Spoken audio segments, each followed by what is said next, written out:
subscribe, like the video, and, if possible, join Patreon. But if you don't have much money, you can support the channel by watching the novels on euroaudiobooks.com. Remember that you can participate in the polls so that your favorite novel gets published for free. The operation failed, Fellweiss said. Hearing this, Dionysus paused slightly, turned his head and looked over. His expression was calm, but his swollen eyes revealed questioning. Morningstar hides a very deep secret. Its strength has reached IV.4. And it also has a special magic that can instantly increase its strength by 2 levels. My clone was defeated, and it also hurt me through the clone. Feyerwazy explained the situation. Is that so? It seems that this Morningstar is very special. Dionysus understood slightly, then looked at the information about Morningstar in his hand and murmured in a low voice. Lord Dionysus, what should we do next? Do you need my real body to go out? Feyerwazy put one hand on her chest, bent down slightly, and asked softly. No need. Now the snake has been alarmed. Next, that guy will definitely take precautions. Besides, no one knows whether Morningstar has more powerful power. Let's stop here. If it doesn't destroy the plan, ignore it. You may need to do another thing recently. Dionysus shook his head and refused Feyerwazy's request. Although the situation of Morningstar was somewhat unexpected to him, he now has another thing for Feyerwazy to do. That is to guide Loki's family to explore the fallen fairy spirit clone. Only by involving Loki's family can the group involve all the adventurers in Oreo in their plan this time. His goal is not only to destroy Oreo, but also to destroy all the hero weapons in Oreo. It is necessary to mobilize all the adventurers in Oreo with the Loki family as the base point. Only the Loki family has this enthusiasm, and the Freya family is impossible. Moreover, he is now in the open and has not yet turned into the dark, and he also needs Fellweiss to protect himself. If the clone can't deal with it, forget it. As for letting Fellweiss's body go out, Dionysus had no intention of doing so before he turned into the dark. Yes, Lord Dionysus. Fellweiss did not ask why, and responded very respectfully. Chinching doesn't know the situation here. However, it doesn't matter to Chinching whether he knows or not. Anyway, Chinching is ready to take revenge on Dionysus, although he has no ability to send Dionysus back to heaven. But as long as Morningstar gets the chance, he will definitely not mind giving Dionysus a good beating. Meanwhile, on the other side, in the upper level of the dungeon, Bird of Loki's clan was running with an irritated look on his face. The situation of Morningstar last night gave him a very strong stimulation. So early in the morning, Bert ran to the dungeon to vent, but Bert did not come alone. He came down with 10 companions from the same clan. The one who came down with Bert was an adventurer named Angel, whose strength was IV.4, and was already an adventurer who was about to be upgraded. The two fought all the way from the 1st floor to the 17th floor. On the 17th floor, the two, like Morningstar before, encountered the monster feast of the Minotaur group. Seeing the monster feast of the Minotaur group, Bert remembered the scene when Morningstar dealt with the monster feast of the Minotaur group alone, thinking that Morningstar was only LV1 at that time. But he was able to handle the Minotaur monster feast with ease, and even destroyed the monster feast bit by bit. Bert felt irritated. Bert, who was irritated, made a decision, that is, like Morningstar, to suppress his strength to the limit of IV.2 to fight the monster feast, and Angel couldn't even stop him. However, even if Bert's real level was as high as LV5 and he also had powerful fighting skills, he really couldn't do the same as Morningstar with only IV.2. This made Bert even more irritated, so Bert burst out his strength directly and killed several Minotaur in a second. Then, the Minotaur group fled without martial ethics and fled to the upper level. This confused Bert. You guys are monsters, right?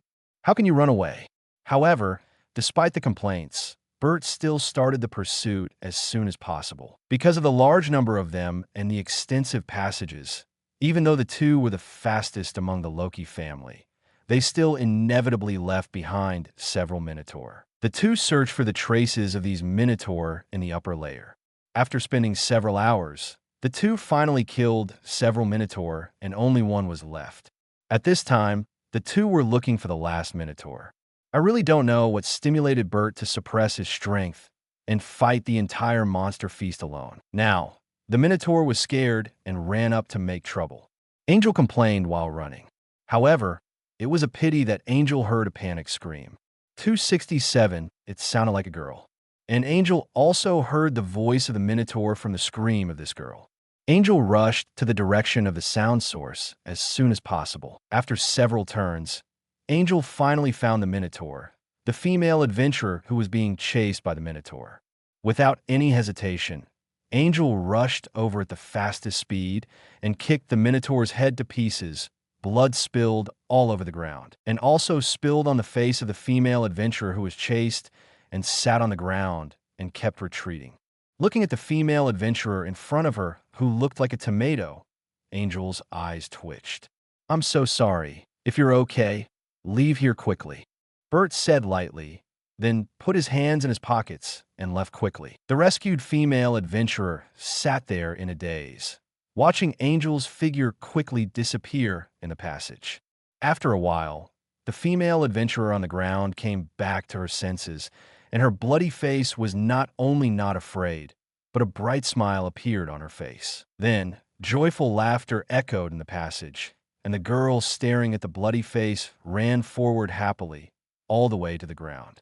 In the stunned eyes of everyone, the girl with blood on her head ran towards the direction of the guild. Near the street where the Pantheon is located, Aegina had just finished her work and rushed back from the Tower of Babel. Before entering the Pantheon, she heard a voice behind her. Miss Aegina, please tell me someone's information."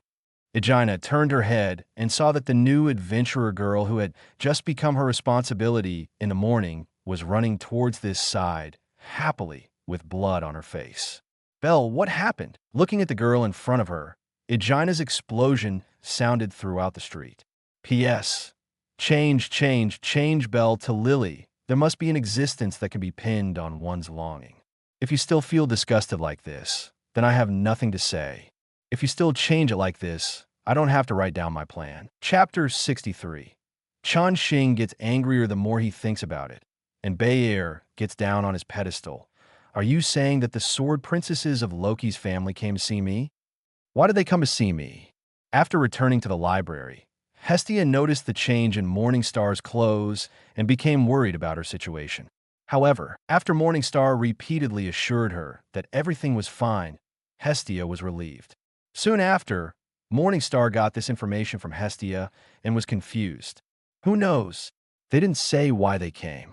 After hearing that you were going to the dungeon, they left." Hestia curled her lips and said, "Since they didn't say why they came, don't worry about it." Hearing this, Morningstar didn't care and nodded. "Speaking of which, I don't know how Belle is doing. Did you meet Belle when you came back?" Hestia also nodded, without continuing the topic, and then talked about Belle's situation. "I don't know. I didn't meet her when I came back. I guess she is still adapting to the environment of the dungeon on the first floor." Morningstar shook his head and said, "Well, go wash up first." Hestia nodded and urged Chinching to wash up. Chinching was attacked by the masked man, but he was not injured because of the holy grail of the netherworld. However, his equipment was broken when he was attacked, and his body was naturally covered with dust. Even after cleaning it, it was still a little dirty, so Hestia urged Chinching to wash up. "Well, I'll go wash up first, and we'll talk later." Chinching nodded, entered the inner courtyard, and went back to the bathroom in his room to wash up. After spending more than 10 minutes, Chinching came out of the bathroom and began to renew his grace as usual. Morningstar IV.2 Strength, I0, I25 Durability, 10 I21 Dexterity, 10 I23 Agility, 10 I30 Magic, 10 I28 Development Ability, Magic on Magic Thought Body Child of Light Skill Reincarnation, I God of War's Blessing, because he came back early. Morningstar didn't do much today, and each of the 5 ability values only increased by more than 20. This is already a very impressive value increase for others, but it is very unpleasant in the eyes of Morningstar, because it is the first time that Morningstar has obtained such a low ability value increase. It's all Dionysus' fault. No, separate the thought body now, and let the thought body keep an eye on Dionysus. When we find him, we can beat him up. When facing adventurers, gods can use divine power if the adventurers are aggressive, just like when Hestia was on the 18th floor in the original book. Hestia was kind and didn't do it. Otherwise, the adventurers who tied Hestia up would have been killed by Hestia's divine power. But this will be punished by the guild, and even more seriously, if it causes serious harm, the gods will be sent back to heaven. So gods will hardly do it to adventurers, and adventurers dare not do it to gods unless they have no choice. After all, no one knows whether gods will suddenly kill them. There is only one life, so don't mess around. And gods will not do it to gods, of course. It is not ruled out that some adventurers are impulsive, but the dark faction is an exception. Those gods and adventurers are all crazy and cannot be judged by common sense. There are also cases in Oreo where adventurers attack gods, but they only do so when there are gods to support them. Because with gods around, even if the opposing gods use divine power, their own gods will suppress them, and then use the adventurers to force the gods to return to heaven, which is the return of gods. This is also the reason why Morningstar is worried about Hestia and sent the light elf Xiaowang to Hestia, because he is afraid that adventurers will bring gods to attack Hestia together. Of course, some hostile gods will return to heaven on their own initiative when they are in desperate situations for the sake of dignity, and will not let adventurers attack them. During the Dark Dawn period, gods were often sent back to heaven because of defeat or returned decently. In recent years, with the expansion of the Ishtar family, many gods were sent back to heaven because of war games. I remember this. If it is wrong, please correct me. The Lucifer thought body, separated by Morningstar, is just a fake one, and it has no ability to force Dionysus back to heaven. Otherwise, Morningstar really wants to send Dionysus back to heaven with divine power and put an end to it. Of course, the most important thing is that this guy has not been exposed yet, and Morningstar cannot do anything to him. Morningstar also has no evidence that this guy is a dark faction. Even if he tells other gods about this guy through his thought body Lucifer, other gods are not great. Not only because Morningstar has no evidence, but also because the fake god Lucifer thought body of Morningstar appears in front of other gods for the first time and has no relationship with other gods and is not familiar with them. Gods will not doubt other gods because of a few words from a god who suddenly appeared, unless Morningstar finds favorable evidence. However, now Morningstar really can't find evidence to nail this guy, so he can only give up. The frustration of being attacked can only be vented by finding an opportunity to beat this guy up. However, this way of venting is also quite difficult. After all, this guy has Fellweiss by his side. Even if Fellweiss was sent by Dionysus to go to the underground city with the people of Loki's family, as in the original book, it would be the same. It is estimated that there was a clone guarding Dionysus at that time. Although he could beat him, it is unrealistic for a god like himself to have a combat power of IV.6 without using divine power. Therefore, Qinsheng did not believe that Dionysus would expose himself to danger by leading Fellweiss or her clone away from Dionysus. This is a difficult problem, which requires careful consideration and careful planning. Speaking of which, the gods' assembly will be held in a few days. Will Dionysus participate in the gods' assembly? The only possibility that Qinsheng thought of was the gods' assembly or the feast of the gods. In the original book, Dionysus did attend the feast of the gods, and he also attracted the attention of Demeter at the feast of the gods, so that Demeter investigated this guy, which led to the tragedy of Demeter's family. Even if Demeter did not investigate Dionysus, Dionysus would still take action against Demeter's family, which could freely enter and exit Oreo. Because Dionysus needed to use the special nature of Demeter's family to enter and exit Oreo. Keep an eye on it for a few days. If you can't find an opportunity, try the gods' assembly. If that guy doesn't show up at the gods' assembly, then try to hold a feast of the gods and invite all the gods to come. Then find an opportunity to beat this guy up at the feast of the gods. Qinsheng thought about a feasible plan in his heart and murmured silently. Shaking his head slightly, Qinsheng burned the grace paper in his hand, then got up and left the room, and came to the library to chat with Hestia. The two chatted with Hestia asking about Morningstar's adventure today. Now that the cards have been revealed, and Hestia knows that she is very strong, Morningstar could finally tell Hestia about her real adventure. Of course, Hestia did not tell her about the attack, because Morningstar did not want Hestia to worry. Morningstar's words were the same as when he told Aegina before. However, not long after the two chatted, a figure rushed into the library. "Belle, are you back?" Morningstar and Hestia, who were chatting, cast their eyes over it the first time. After seeing that the person was Belle, Hestia was a little surprised. She was still worried about Belle's situation just now, but now Belle is back. "Mrs. Hestia, Mr. Morningstar, I'm back." Belle greeted Hestia and Morningstar first, and then her eyes fell on Morningstar. Belle ran towards Chinching quickly, but her feet seemed to be out of sync as she ran. She tripped over her left foot and knelt down very smoothly in front of Chinching. "Hestia." "Chinching, Zuro, there's no need to do this suddenly." After being slightly confused for a moment, Chinching hesitated and then said, "Belle, vemotikon uśmiech z przymrużeniem oka." "Mr. Chinching, please train me with all your strength, train me to death." After a brief embarrassment, Belle still knelt on the ground, and then bowed to Chinching. She asked sincerely, "This is the bow that Aegeon mentioned. Where did you find it?" Looking at Belle's look, Hestia was ashamed. What is a descent from the earth?" Belle raised her head and looked confused. "Forget it. What happened that made you so anxious?" Hestia sweated again, and then stopped caring about it, and directly asked Belle about her situation. Why did she suddenly ask Morningstar to train her with all her strength? "I just went down to the dungeon." "What happened?" I met a very powerful adventurer dead and was saved." Hearing Hestia's question, Belle hesitated for a long time and then said. Hearing this, Hestia and Morningstar looked at each other. Then Hestia smiled evilly. "It's a male adventurer, right?" As early as when she was portraying the favor for Belle, Tia knew that Aurerio was looking for a chance encounter. Looking at Belle now, this is definitely the case. Hearing this, Belle's face instantly turned red, and the whole person became more embarrassed, constantly poking her hands, and did not speak. "Hestia, take Belle to update the favor." I think Belle's favor should have changed a little. Morningstar spoke at this time and said to Hestia.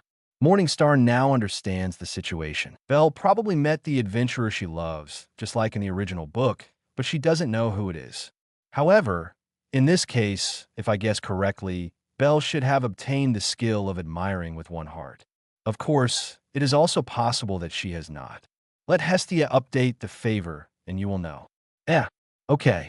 Belle, come with me. I will update your favor. Hearing Morningstar's words, Hestia greeted Belle and then walked towards the inner courtyard. Yes. Belle was a little confused, not knowing what was going on, but she still responded and followed in. Chapter 64. Belle's admiration visits the Dusk Pavilion. Morningstar, Morningstar, come here, come here. Morningstar was reading a book at the cashier counter, and his attention was suddenly attracted by Hestia's voice. At the gate leading to the inner courtyard, Hestia was lying on the door frame, waving at him stealthily. Looking at Hestia like this, Morningstar suddenly remembered the emoticons in his previous life. Dog sneaking. .jpg. Speechlessly looking at Hestia, Morningstar put a bookmark on the book in his hand and closed it, then got up and walked over. After arriving at the door, Morningstar was pulled in by Hestia with a whoosh. At this time, in addition to Hestia, there was Belle here. Belle's face was red at this time. I don't know why. However, Morningstar had a feeling that with Hestia's personality, if Belle really got the same skills as in the original book, Belle after gender reversal would definitely be teased by Hestia. Belle's face is red now, probably because she was teased by Hestia. Morningstar, how did you know? Belle, this child really got a skill called one-hearted admiration, and the ability is... After pulling Morningstar in, Hestia said excitedly, and also told the effect of the ability. Is it really okay to tell me the skill? Morningstar was a little speechless, looking at Hestia, and said, it's okay, Morningstar, you won't hurt us." Hestia waved her hand casually, looking completely indifferent. Morningstar was not too surprised that Hestia trusted him so much. After all, the relationship between him and Hestia has reached this point, just short of getting on base, and they are inseparable. What else can't be trusted? Immediately, Morningstar looked at Belle and asked, 130. Who saved you? Although Belle has nothing to do with him, Belle is Hestia's family, and Morningstar also hopes that Belle can grow up quickly. The effect of the skill of admiring is precocious, which can make the owner improve his ability value much faster than other adventurers when training, and even break through the S rating of the adventurer's ability value limit to SS or even SSS. In addition, the stronger the admiration, the greater the effect, and the effect can be further improved when fighting with the object of admiration. Knowing this, Chinching naturally wants to find out the object of Belle's admiration. If possible, you can ask the object of Belle's admiration to guide Belle in battle, so that Belle's improvement speed can be faster. Chinching, what do you want? Hestia also reacted at this time and looked at Chinching and said, well, when I came back, I went to the guild and asked Miss Aegina. Aegina said that the adventurer who saved me was Miss Anna Kitty, the noble cat of Loki's family. Hearing Chinching's question, Belle's face turned redder, and the whole person became shy again. But in the end, she told the truth about the person who saved her. Hearing the words Loki's family, Hestia's eyes widened. She had the same idea as Chinching and spent some money to ask that person to guide Belle in battle. Judging from the situation shown by the skills, the effect is definitely stronger than that of directing Belle. But when she heard that it was Loki's family, Hestia was immediately upset. She and Loki were mortal enemies, and asking that guy's family to guide Belle in battle. Wouldn't that be a joke? Even if she put aside her prejudice and asked, Loki, Siege DC, would never agree. Chinching was also quite surprised. She didn't expect that the one who saved Belle would be the noble cat. In the original book, it was the sword Princess Ace who saved Belle, and now it was the noble cat who saved Belle. After a lot of twists and turns, it was not Loki. Hestia's family and Loki's family are really destined to be together. Moreover, Chinching didn't expect that Belle was actually ALN. Hestia, what do you mean? Do you have this intention? Chinching looked at Hestia and asked what Hestia meant. Morningstar knew about the grievances between Hestia and Loki. If Hestia had this intention, he could help Hestia talk to Loki's family. I have no objection to making Belle stronger faster, but Loki will never agree. Hearing what Morningstar said, Hestia frowned slightly and then said, although she and Loki were enemies, she could still let go of this grievance if it could make her family grow quickly. But even if she could let go, the other party might not necessarily do what you want. I'll go ask, if possible, ask him out to come and guide Belle. If not, forget it. Morningstar thought for a moment, then said, okay, please, Morningstar. Hestia didn't bother with Morningstar and said with a smile. Given their relationship, she didn't think it would bother Morningstar. It didn't matter if it worked or not. After all, she was going to do it tonight. Well, okay, I'll go ask now. Morningstar stretched out her hand and gently rubbed Hestia's hair, saying gently, please, Lord Morningstar. Belle also understood the current situation at this time, knowing that Morningstar was going to ask for the person she admired, and hurriedly bowed to Morningstar to thank him. It's okay, work hard. Morningstar waved his hand and said with a smile. Immediately, Morningstar turned around and left the inner courtyard, left the library, and rushed towards the direction of the Twilight Pavilion. It took more than 10 minutes for Morningstar to arrive in front of the Twilight Pavilion. Looking at the guards at the door, Chinching walked over slowly and spoke softly under the guard's gaze. Please inform that Chinching, the leader of the Lucifer clan, is here to visit. Hearing Chinching's words, the two guards' pupils shrank. One of the guards immediately shouted inside, "Open the door!" The door slowly opened, and the adventurer who shouted immediately looked at Chinching and spoke respectfully. Mr. Chinching, please follow me. Seeing the guard's reaction, Nongxing was stunned. Does he have such a big face? Just hugging the clan name and his own name, the guards treated him so respectfully. Mr. Chinching, please follow me. The guard saw that Chinching did not move and hurriedly spoke again.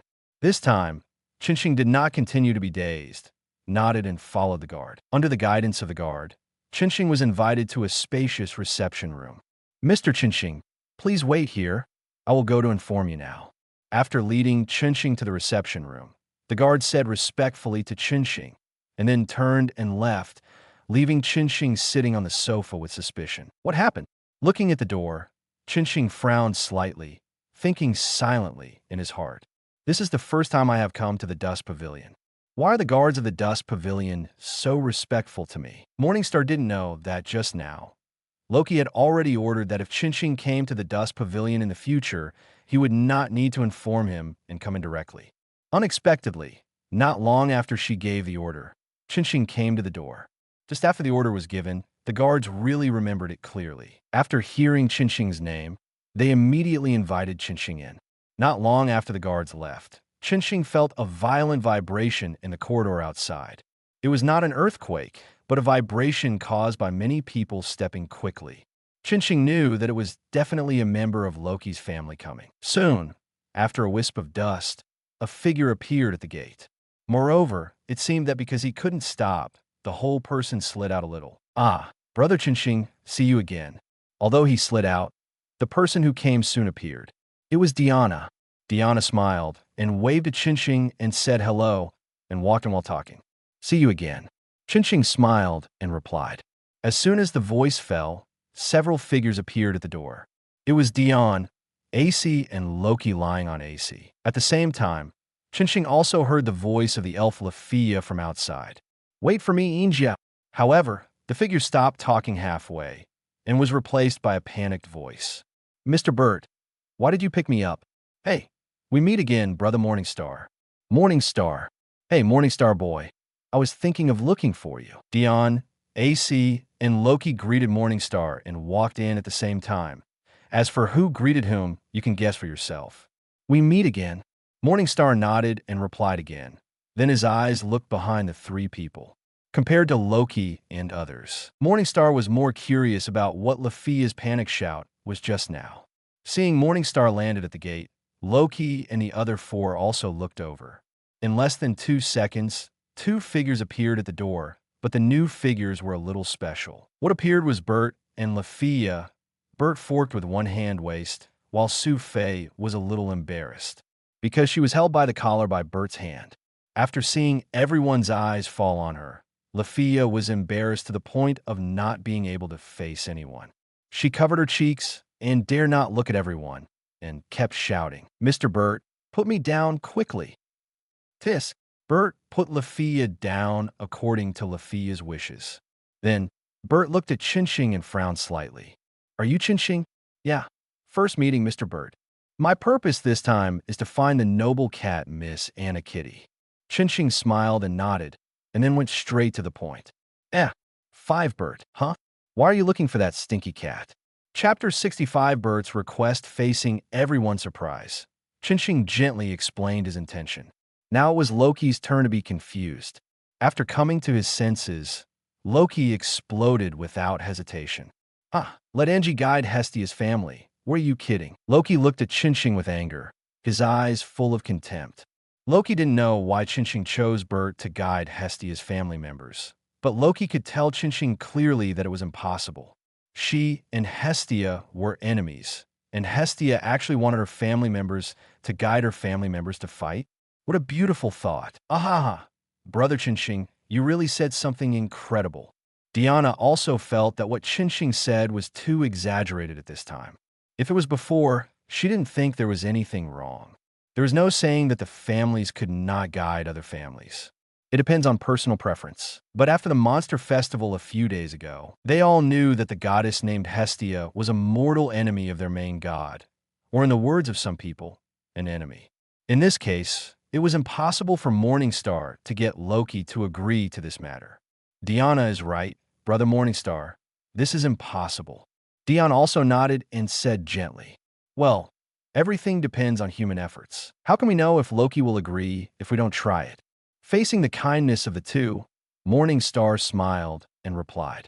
Before coming again, Morningstar knew that there was little hope, and this time he didn't hold too much hope. It would be best if it could work, but it didn't matter if it didn't. Looking at Loki's reaction, this matter was blown. Ace and Lafia didn't speak, but just watched quietly, because the two really didn't know what to say. This matter is somewhat far-fetched. There should be no idioms in this world, but let's just pretend that there are. Otherwise, I really don't know what to use to describe these situations. However, at this moment, Bert spoke. Is that guy your friend? Everyone's eyes forgot about the past. Bert leaned against the wall with one foot, his hands on his chest, and frowned. "Look here." "Bert." Deanna looked at Bert with some suspicion and shouted. "Ah, Belle is Hestia's family, so she's naturally my friend." Morningstar smiled and nodded. "Tell me how you did it, and I will ask the stinky cat for you." Bert nodded and said, "Hmm." Morningstar was confused because Bert's words were incoherent, and he didn't know what Bert was talking about. Not only Morningstar, but everyone else was the same. No, there was one person who was different. Ace was different. AC seemed to have heard what Bert meant. "Bert wants to know how you were able to fight the monster feast with such strength and be at ease." AC said softly. As soon as these words came out, the others suddenly realized. Tioni and Tiona both looked at Morningstar with shining eyes. This matter has always been something they care about very much. They were quite stimulated. Bert did not refute AC's words, because that was his question. He stared at Morningstar with a pair of sharp eyes, wanting to get an answer from Morningstar. Seeing that Bert did not refute, Loki frowned slightly, but did not say anything. The monster feast? It's nothing more than relying on powerful fighting skills. If your fighting skills are strong enough, you can do it. Morningstar was slightly enlightened, and then explained. When he didn't use the Samsara mode, he was at the limit of IV.2. Because his ability value exceeded S, he was slightly stronger, but he didn't reach IV.3. The reason why he was able to do that was entirely because the blessing of the god of war gave Morningstar extremely powerful fighting skills, and he used this skill to achieve this great feat. After receiving such an answer, everyone present had different expressions, because they knew it at the beginning. However, Bert was obviously not satisfied with this answer. "Fight with me," Bert said. I don't want to fight casually." Facing this sentence, Morningstar smiled and replied. He didn't want to fight meaninglessly. "Fight with me. I will help you persuade that stinky cat." Bert stood up straight, looked down at Morningstar sitting on the sofa, and said lightly. As soon as these words came out, Morningstar narrowed his eyes slightly. "Okay, let's go." Morningstar stood up and smiled back. "Oh, great. Now I can see how strong Brother Morningstar is now," Tiona said excitedly. "Let's go to the training ground." Tioni was also very excited. Tioni usually looks very calm, but in fact, Tioni's personality is hotter than anyone else. Amazon's fighting gene is stronger than anyone else. Although I saw Morningstar use some special ability to kill the new type of carnivorous plant monster in seconds before, it was obviously Brother Morningstar's trick. They haven't seen the upgraded Morningstar's hand-to-hand combat strength yet. Under the urging of Deanna and Dion, the group left the reception room and headed towards the training ground. "What is Bert doing?" Seeing everyone leave, Loki gritted his teeth, but followed them. To be honest, she didn't want Angel to guide Hestia's family, but she wouldn't interfere too much with the will of the family members. Moreover, Angel's personality was not the kind of person who would agree to such troublesome things, so Loki was so confident. But now it seems that Bert will really persuade Angel. I don't know if Angel will agree. Loki doesn't want the family members to guide the little family, but he doesn't want to interfere too much. Forcing the family members will easily cause the family to be alienated. Since it's like this, let's find a way to maximize the benefits. After thinking for a moment, Loki made a decision and followed. For unknown reasons, several people talked for a while, but none of the three giants showed up, probably not in the Dust Pavilion. Soon, the group came to the training ground of the Dust Pavilion. At this time, there were more than a dozen members of the Loki clan fighting on the training ground. The arrival of Morningstar and others instantly attracted the attention of these people. It was rare that 4 first-level adventurers in the clan, Lafia, whose magic firepower was comparable to that of the first level, and the Lord God gathered here. Moreover, AIC and others were surrounding an adventurer they didn't know and who was obviously not in the same class as the clan. This made them more concerned, and they stopped their sparring one by one and looked over here. "Here, I remember your weapon is a sword." Bert took a long sword from a weapon rack on the wall and threw it to Morningstar. "I can use any weapon, but a long sword is also good." Morningstar reached out to catch it and said with a smile, Hey, Tiona, what's going on?" A cat-eared girl came to Tioni and the others and asked them, "Angie, Bert wants to fight with Brother Morningstar." Tiona replied with a smile. Anakita, the person who saved Belle in the dungeon before, because her name is not easy to call, people close to her call her Angel. She is a second-level adventurer of the Loki family, level IV.4, and is an adventurer who is about to be upgraded. Morningstar, the new adventurer who only took half a month to upgrade. The one ordered by Loki. Hearing the name of Morningstar, Angel remembered it immediately, because it was not long ago that the order was given, and the guild also released the situation of Morningstar today. She had just seen it before, so she remembered it immediately. Well, Bert wants to fight with Brother Morningstar. Tioni also explained. I understand. Angel nodded and then stopped talking. Her eyes fell on the field, especially Morningstar. Being able to get Bert to take the initiative to invite him to compete. Plus, Qinxing is an adventurer who only took half a month to upgrade.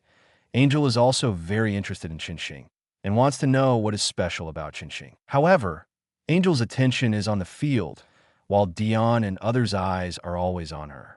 What are you doing? Being stared at by Dion and others, Angel asked a little uncomfortable. Angie, do you know the purpose of Qinxing coming here? Dion said with a smile. What is his purpose? He came here to ask you to help train someone. Dion explained. I don't know him. Why do you want me to train someone? Angel was confused. However, at this time, Loki also spoke and explained to Angel. The girl this morning? After listening to Loki's explanation, Angel frowned slightly. Forget it. I don't want to guide other people of the clan. Angel thought for a moment, and, as expected, she directly refused. Well, don't give a reply so quickly. Loki smiled and persuaded Angel. Hearing this, Angel's eyes fell on Loki, wanting Loki to give an answer. Angel, take the others out, don't stay here, and then come back. However, Loki did not mean to answer, but asked Angel to send the others out. She did not forget Uranus's instructions. Why Loki?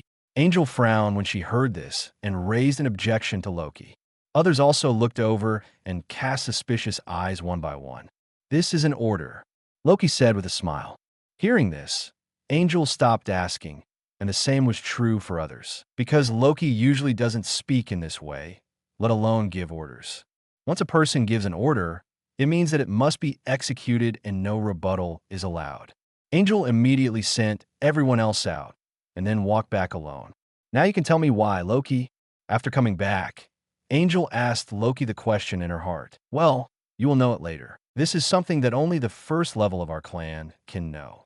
Angel, you are about to upgrade, and this matter is also related to you, so it doesn't matter, but other people can't know it. Remember, don't leak out the things later. You will know it later. Loki explained with a smile. She had an idea in her heart. Hearing this, Angel did not continue to ask, and her eyes shifted to the field. At this time, the two people on the field have not started fighting yet. How strong are you now? I suppress my strength to the same level as you. Bert put his hands in his pockets and looked at Qinxing and said. Hearing this, Qinxing was slightly surprised, and then he said his current strength. 4.3 limit. Chapter 66. Fight. As soon as Qinxing said this, everyone present was stunned and shocked. Did I hear it wrong? I remember that he just upgraded to 4.2, not IV.3. Angel thought she had heard it wrong, and turned to Diana and others to confirm. If she didn't have Alzheimer's disease, she remembered that Qinxing was a new adventurer who had just upgraded to 4.2. But what did she hear now? IV.3? And it was the ultimate combat power of IV.3? Is this nonsense? Diana and others didn't feel any surprise. They had been shocked by Qinxing's real combat power. After all, Qinxing had shown the strength to kill the new type of carnivorous plant monster in seconds. That power could be said to have reached IV.4. Moreover, Lafia had said before that Xing's magic power is close to TV healing. Now that Morningstar said that his strength was only IV.3, Diana and the others were not surprised, but rather a little stunned, a little unbelieving. And on the contrary, they did not believe Morningstar's strength. In the minds of Diana and the others, Morningstar's strength was very exaggerated. Even across 2 levels, it should be IV.4. However, the magic and skills that Morningstar had shown before 110 were all long-range attack capabilities, and they really didn't know how close combat capabilities Morningstar had. Today, Bert wanted to know about Morningstar's close combat strength. Bert wanted to know why Morningstar could do what he did when he encountered the monster feast before. Well, let's watch the battle first, and then you can ask Loki later. Deanna smiled and replied, then turned his eyes back to the field and stopped talking. Others also stared at the field one by one. Seeing this, Anki had to suppress her inner confusion and continued to watch. Soon, the battle between Morningstar and Bert began. Bert was the first to attack. After Bert suppressed his strength to the same level as Morningstar, he attacked Morningstar. As a werewolf, Bert has a natural advantage in speed, and the improvement after upgrading is even greater. Therefore, Bert is very fast, even if his strength is suppressed. Bert's speed is already very fast. Almost in the blink of an eye, Bert has appeared in front of Morningstar. If it was before, Morningstar might have a little difficulty in reacting to Bert's speed. But today, having just experienced the attack of Fellweiss IV.6 clone, all the cells in Morningstar's body are in excitement. And he also has this kind of reaction experience of being quickly approached. Before Bert appeared in front of Morningstar, Morningstar had already predicted Bert's attack, and the long sword in his hand had already blocked Bert's path. As soon as Bert appeared, he almost hit the sword chopped by Morningstar. It was almost a face-to-face output, and it was only a few centimeters away from Bert's face. At the critical moment, Bert burst out with a stronger speed, and the whole person quickly retreated behind him, sliding more than 10 meters on the floor before stopping. Looking up, Bert's eyes were full of doubt. Morningstar grasped the timing very well, and even Bert, who had very rich combat experience, was almost hit.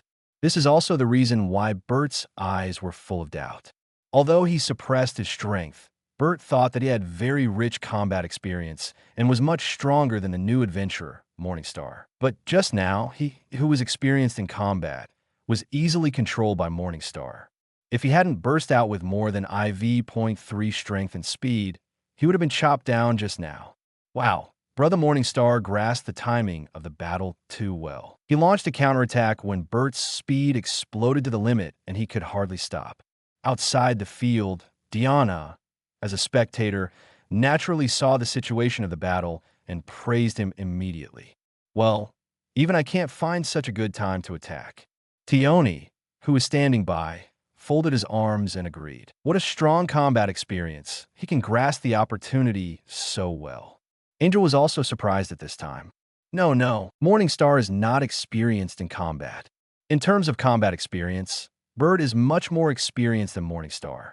In that attack just now, Bert was almost cut. If it were me, I would take advantage of the situation and chase him without giving Bert any breathing space. But Morningstar did not. People with rich combat experience will not make such an obvious mistake in this situation. AIC shook her head and denied it. AC, this is just a sparring, not a real fight, Deanna said embarrassedly. But AC ignored it and continued. Morningstar just has very strong fighting skills and many coping skills. The perfect attack, just now, is just one of Nongxing's coping skills. Just now, when Morningstar raised the sword, she saw Morningstar's thoughts from his posture and the gesture of holding the sword. She saw several techniques that can be used to cut from Morningstar's posture and the way he held the sword. No, it should be said that there are more ways of attack, but she can only see a few of them at the moment. But she can be sure that Morningstar definitely has more than just the few attack moves she saw, and there are other ways of attack because she vaguely saw some angles that she couldn't think of at the moment. The attack just now was just the most suitable one that Morningstar chose after eliminating many attack moves. In fact, it was just as AIC thought. Although Chun Xing had been honing his combat experience these days, he could not compare with Bert, a 10th level adventurer who had fought in the dungeon for several years. It would take some time for Chun Xing to reach the first level combat experience. Well, it would take about a month. Even without the blessing of the God of War, Chun Xing's own talent was very strong, which was shown from the beginning. Without the blessing of the God of War, Chun Xing would only need half a year to hone his combat skills and accumulate combat experience to have combat experience comparable to that of a first-level adventurer. Now that he has the blessing of the God of War, he has powerful combat skills and fights on the basis of the God of War's blessing. Xing has accumulated combat experience. In terms of experience, it will only be faster if there is divine help. For example, now, although it has only experienced the sneak attack of Fire Wheezy, Xing's reaction has been much stronger. In an instant, he can use dozens of counterattacks. If it was before, it would be at most a dozen. I have said too much. After forcing Bert to retreat, Xing just felt his situation a little and then took the initiative to attack. Xing's speed is also very fast. After officially launching the attack, Xing flew out like a cannonball. Almost in an instant, he appeared in front of Bert. It was just a little slower than Bert's speed just now. Bert also reacted at this time and quickly launched a counterattack. That's right, there is no defense, just counterattack. Lifting up the golden Frostvolt kicked the sword that Morningstar was slashing at with his foot. Clang! The collision of the long sword and the metal boots. The sound of the metal clashing echoed in the training ground, and the ground trembled slightly. It can be seen that the two people's attacks just now did not have any water, and both reached the limit of IV.3. Otherwise, it would be impossible for the training ground to tremble slightly. As the battle started again, the two did not need any warm-up battle at all, and directly entered the white-hot stage, and the attacks of the two completely turned into afterimages. Loki, who was sealed with divine power and became an ordinary person, could not see the battle situation of the two people at all. He could only see that Bert's expression was very ferocious, while Morningstar's expression was very indifferent.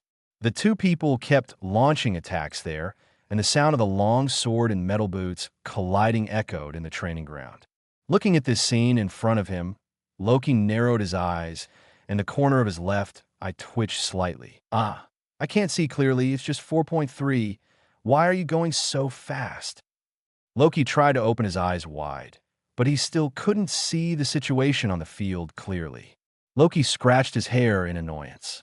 Or, this is how the powerful 4.3 fights. Loki, Diana said lightly, still staring at the battlefield. This is because the two of them knew that this was a training ground, so they tried their best to avoid destroying the training ground. Otherwise, the floor on the field would have been destroyed by the fight between the two of them. Diana added, "The fighting skills of this Morningstar are too terrible." Bert was completely suppressed. Angel also spoke at this time, but she was not responding to Loki, but was shocked by Morningstar's performance. It was the first time she saw Bert being suppressed like this. The adventurers present could see the fight between Morningstar and Bert, and because they could see it clearly, Angel was so shocked. Because from the beginning of the battle, Moat was completely suppressed by Morningstar. Bert was completely unable to gain any benefit from Morningstar, and was suppressed by Morningstar all the time, falling behind. Completely suppressed, Brother Morningstar is really strong. Diana's face was full of smiles at this time, very bright. Stinky Wolf was completely suppressed. Dion couldn't help but raise the corner of her mouth. Hearing what the two said, Angel's eyes twitched. At this time, Ace spoke. Morningstar, use Bert to hone combat experience. P.S. Belle's admiration object should be changed to Angel, and BALN. Otherwise, I really have no choice, after all, in my imagination. Belle must exist, and also needs to admire this skill to quickly improve her strength. Otherwise, she can't do anything. If Belle is to be gone, there will be too many changes. Chapter 67. Loki's Conditions. AC's request. Hearing what AIC said, Dion nodded in agreement. But Bert also gained something, didn't he? Bert looks very ferocious, but this guy's been absorbing the fighting skills used by Morningstar. Didn't you notice that although Bert is at a disadvantage, he has gradually been able to keep up with Morningstar's offensive? Dion also spoke up, smiling, with surprise in her eyes. Yes, that's right. AIC agreed. You mean Bert learned fighting skills from Morningstar when fighting with him? Loki keenly captured this key point, narrowed his eyes again, and looked at several people to confirm. Well, Morningstar is using Bert to hone his fighting experience, while Bert is learning fighting skills that he doesn't know from Morningstar and perfecting his own fighting methods. AIC nodded and replied, "This battle is beneficial to both sides." Dion followed. Say, should we try to invite Brother Morningstar to fight with us? Dion also spoke at this time, saying to Diana and Ace. Hearing this, Diana and Ace looked at each other, and both saw the excitement in each other's eyes. Let's give it a try. Brother Morningstar seems to want to hone his combat experience, and we can find out the shortcomings of our combat skills from Brother Morningstar. Diana nodded and said, from the beginning, they knew that Morningstar's combat skills were much stronger than theirs, but they really didn't expect that Bert, who was not much different from them, could improve his combat skills by fighting with Morningstar. Bert could gain something from Morningstar, and so could they, and Morningstar could hone his combat experience and combat reaction by sparring with them. It can be said that both sides can cooperate and win. Oh, is that so? In that case, let Morningstar compete with you. Use this as a condition and let Angel guide Hestia's family. I believe you will not refuse this condition, and Morningstar will not refuse it either.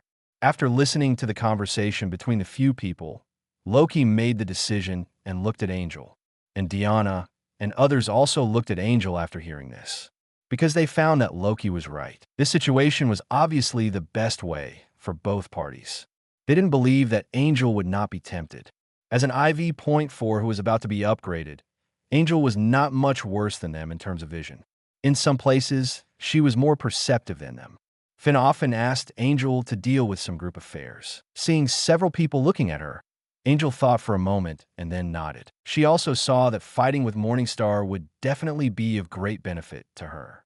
It seemed that it would be a good deal to agree to Morningstar's commission with this. On the field, after fighting with Morningstar again, Bert found the right time and kicked himself backwards more than 10 meters away, leaving the battle. Wait, let's stop here. Seeing that Morningstar was about to rush over, Bert quickly reached out and called Morningstar. Huh? Don't fight anymore. Morningstar heard the words and stopped charging, wondering. He was having a great time. Fighting with a first-level adventurer like Bert, Morningstar felt that his combat reaction was getting sharper and sharper, and his combat experience was almost increasing. Every moment in his mind, there would be some ideas about how to react when facing Bert's attack. Moreover, these ideas were not problematic and were all ways to deal with them. In this situation, Morningstar was very calm on the surface, but he was very motivated in his heart. Unexpectedly, Bert actually stopped the fight on his own initiative. Let's stop here. Bert shook his head and said, during the time he was fighting with Morningstar just now, Bert had learned enough combat skills from Morningstar. If he continued, Bert was worried that he would not be able to remember. After initially understanding the combat skills learned from Morningstar, he needed to give himself some time to integrate the combat skills learned from Morningstar and transform them into his own. Morningstar, as I said just now, I will go back to persuade that stinky cat. Before Morningstar could speak, Bert spoke to Morningstar again. Bert could feel that Morningstar was unfathomable in combat skills. He felt that when he was fighting with Morningstar and paying attention to Morningstar's combat skills, it was like looking into an abyss. No matter how wide his eyes were, he still couldn't see the situation clearly. This made Bert realize how terrible Morningstar was. Learning combat skills from a new adventurer like Morningstar might be a very embarrassing thing in the eyes of outsiders. But Bert knew that Morningstar's new situation was only temporary. Morningstar would soon catch up with them. Even if he only upgraded one more level, he would probably be able to be on par with him. Bert didn't feel like an enemy at all when learning combat skills from such an existence. Well, I'll leave it to you then. But I just saw Miss and a kitty. I'll go talk to her first. Hearing Bert's words, Chinching was a little surprised. Then he came to his senses and nodded with a smile. Morningstar, Angel agreed, but there are conditions. At this time, Loki's voice came from not far away. Hearing this voice, the one who reacted the most was not Chinching, but Bert. Hearing Loki's voice, Chinching and Bert were a little surprised and turned their heads to look over. You teach AI Citan and the others how to fight, and Enki teaches the child of Hestia's family. Loki led everyone over and said to Chinching with a smile. Hearing this, Chinching did not answer immediately, but looked at Anakiti. Miss Anakiti, what do you think? No problem. You teach us how to fight, and I teach the female adventurer you mentioned. Anakiti nodded and replied, okay, that's it. I'll let Belle come to you at night in the future, okay? Hearing Anakiti's words, Chinching said with a smile, yeah. Anakiti nodded again. To be honest, I have gained a lot from fighting with you. Who will come first? Many people want to fight with the first level adventurers, but don't have the opportunity. Fighting with AIC and others will definitely be a great gain for me. The battle with Bert just now is probably more than the previous one, when one person destroyed the entire monster feast. Do you want to start now? After agreeing to the conditions, Chinching looked directly at AC and the other two. He was enjoying the fight just now, but Bert stopped the fight. Now Loki took the initiative to send AC and the other four to his door, which Chinching wanted. I'll do it. Hearing Chinching's words, several people looked at each other and then looked at AC, even Anna Kitty, the person involved. Seeing this, AC spoke softly and made herself the first. AC directly used the wind spirit sprint and instantly flashed to the wall of the training ground, took a long sword from the weapon rack, and then quickly flashed back. This scene made everyone present ashamed. Is the wind spirit sprint used in this situation? However, despite the complaints in their hearts, the actions of the crowd did not stop, and they all stepped back and gave the venue to Chinching and AC. Morningstar, your real fighting power is more than what you just showed, right? Can you go all out? Standing in front of Morningstar, AC held the sword in one hand, looked at Morningstar, and said softly. AC remembered that Morningstar had entered a special state before. In that state, Morningstar was wrapped in azure flames, and one trick directly killed 3 new types of carnivorous plant monsters. AC had a feeling that Morningstar's experience in that state was even stronger. Hearing what AC said, Morningstar narrowed his eyes slightly and did not answer immediately. Morningstar knew what AC was talking about. AC was talking about her own reincarnation eye mode, which had appeared in front of AC and others during the Monster Festival. After thinking for a while, Morningstar nodded. Since AC wanted to see the reincarnation eye mode, let AC watch it. It's just entering the reincarnation eye mode to enhance strength for close combat, which is no big deal. The reincarnation eye's trick can't be used. Moreover, even if it is used, it doesn't matter. It will be exposed sooner or later anyway. The ultimate move of the Samsara eye is also a rough ultimate move, so there's no need to worry about others finding a way to restrain it after knowing the ultimate move. The restraining method of the ultimate moves of the golden will Samsara explosion and the silver will Samsara explosion of the Samsara Shenyang is a more powerful force. Without saying anything, Chinching entered the Samsara eye mode with a thought, and his whole body was covered with azure blue 013, a flame-like light, and his azure blue eyes also changed. Ah, this is it. This is it. Brother Chinching killed those new types of carnivorous plant monsters in seconds in this state. So cool. After seeing Chinching enter this state, Diana was immediately excited and pointed at Chinching and said, "They think that Chinching has the destructive power of IV.4 because Chinching killed the new type of carnivorous plant monsters in seconds after entering this state on the day of a monster festival. When Morningstar killed the new type of piranha plant monster, he was very handsome. He killed 3 piranha plant monsters in a flash of light, and the appearance of Morningstar wrapped in light and flames also nailed her aesthetic taste. It was so cool. Diana liked the heroes in the hero biography, but there was no such thing as heroes in this era. And the appearance of the hero in Diana's heart was very similar to the current Morningstar. Now seeing Morningstar like this again, Diana was naturally very excited. Everyone present agreed with Diana's words. Because Morningstar's appearance was indeed very handsome, it was not an exaggeration to say that he was handsome. However, compared to Morningstar's appearance, Dion, Bert, and others were more concerned about what was different about Morningstar in this state, except for the trick that killed the new type of piranha plant monster. Bert and Angel had never seen the situation when Morningstar killed the piranha plant monster, so they didn't have any ideas. Diana's body and mind were now attracted by Morningstar's reincarnation eye mode, and she didn't pay attention. Let alone Lafia and Loki. One is a magician and the other is a useless god, so naturally they have no idea. Only Tioni, looking at Morningstar who has entered the Samsara eye mode on the field, has a slight guess in his heart. This state feels like an amplification skill.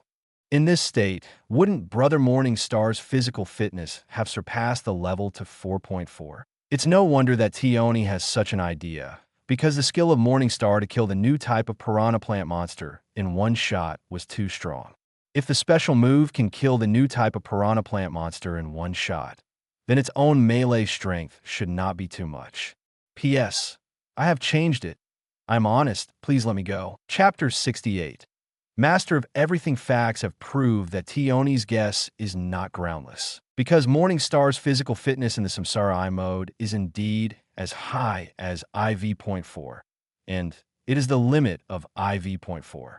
The Samsara I mode is completely about converting physical strength into combat power, so it can only be used in short-range combat. The stronger the physical strength of Morningstar, the greater the increase in the Samsara I mode, but the more physical strength it consumes. If Morningstar is upgraded to another level, when Morningstar enters the Samsara I mode, its various abilities will definitely be upgraded to another level. Don't think that this upgrade has no changes. Every time Enhue upgrades to a level, the strength improvement is much stronger than the previous level, because the foundation is different. The stronger the foundation, the stronger the strength improvement after the upgrade. The same is true for Morningstar's Samsara I mode. On the field, after entering the Samsara I mode, Morningstar flashed and quickly rushed towards Ace. The speed of Morningstar alone gave everyone a jump.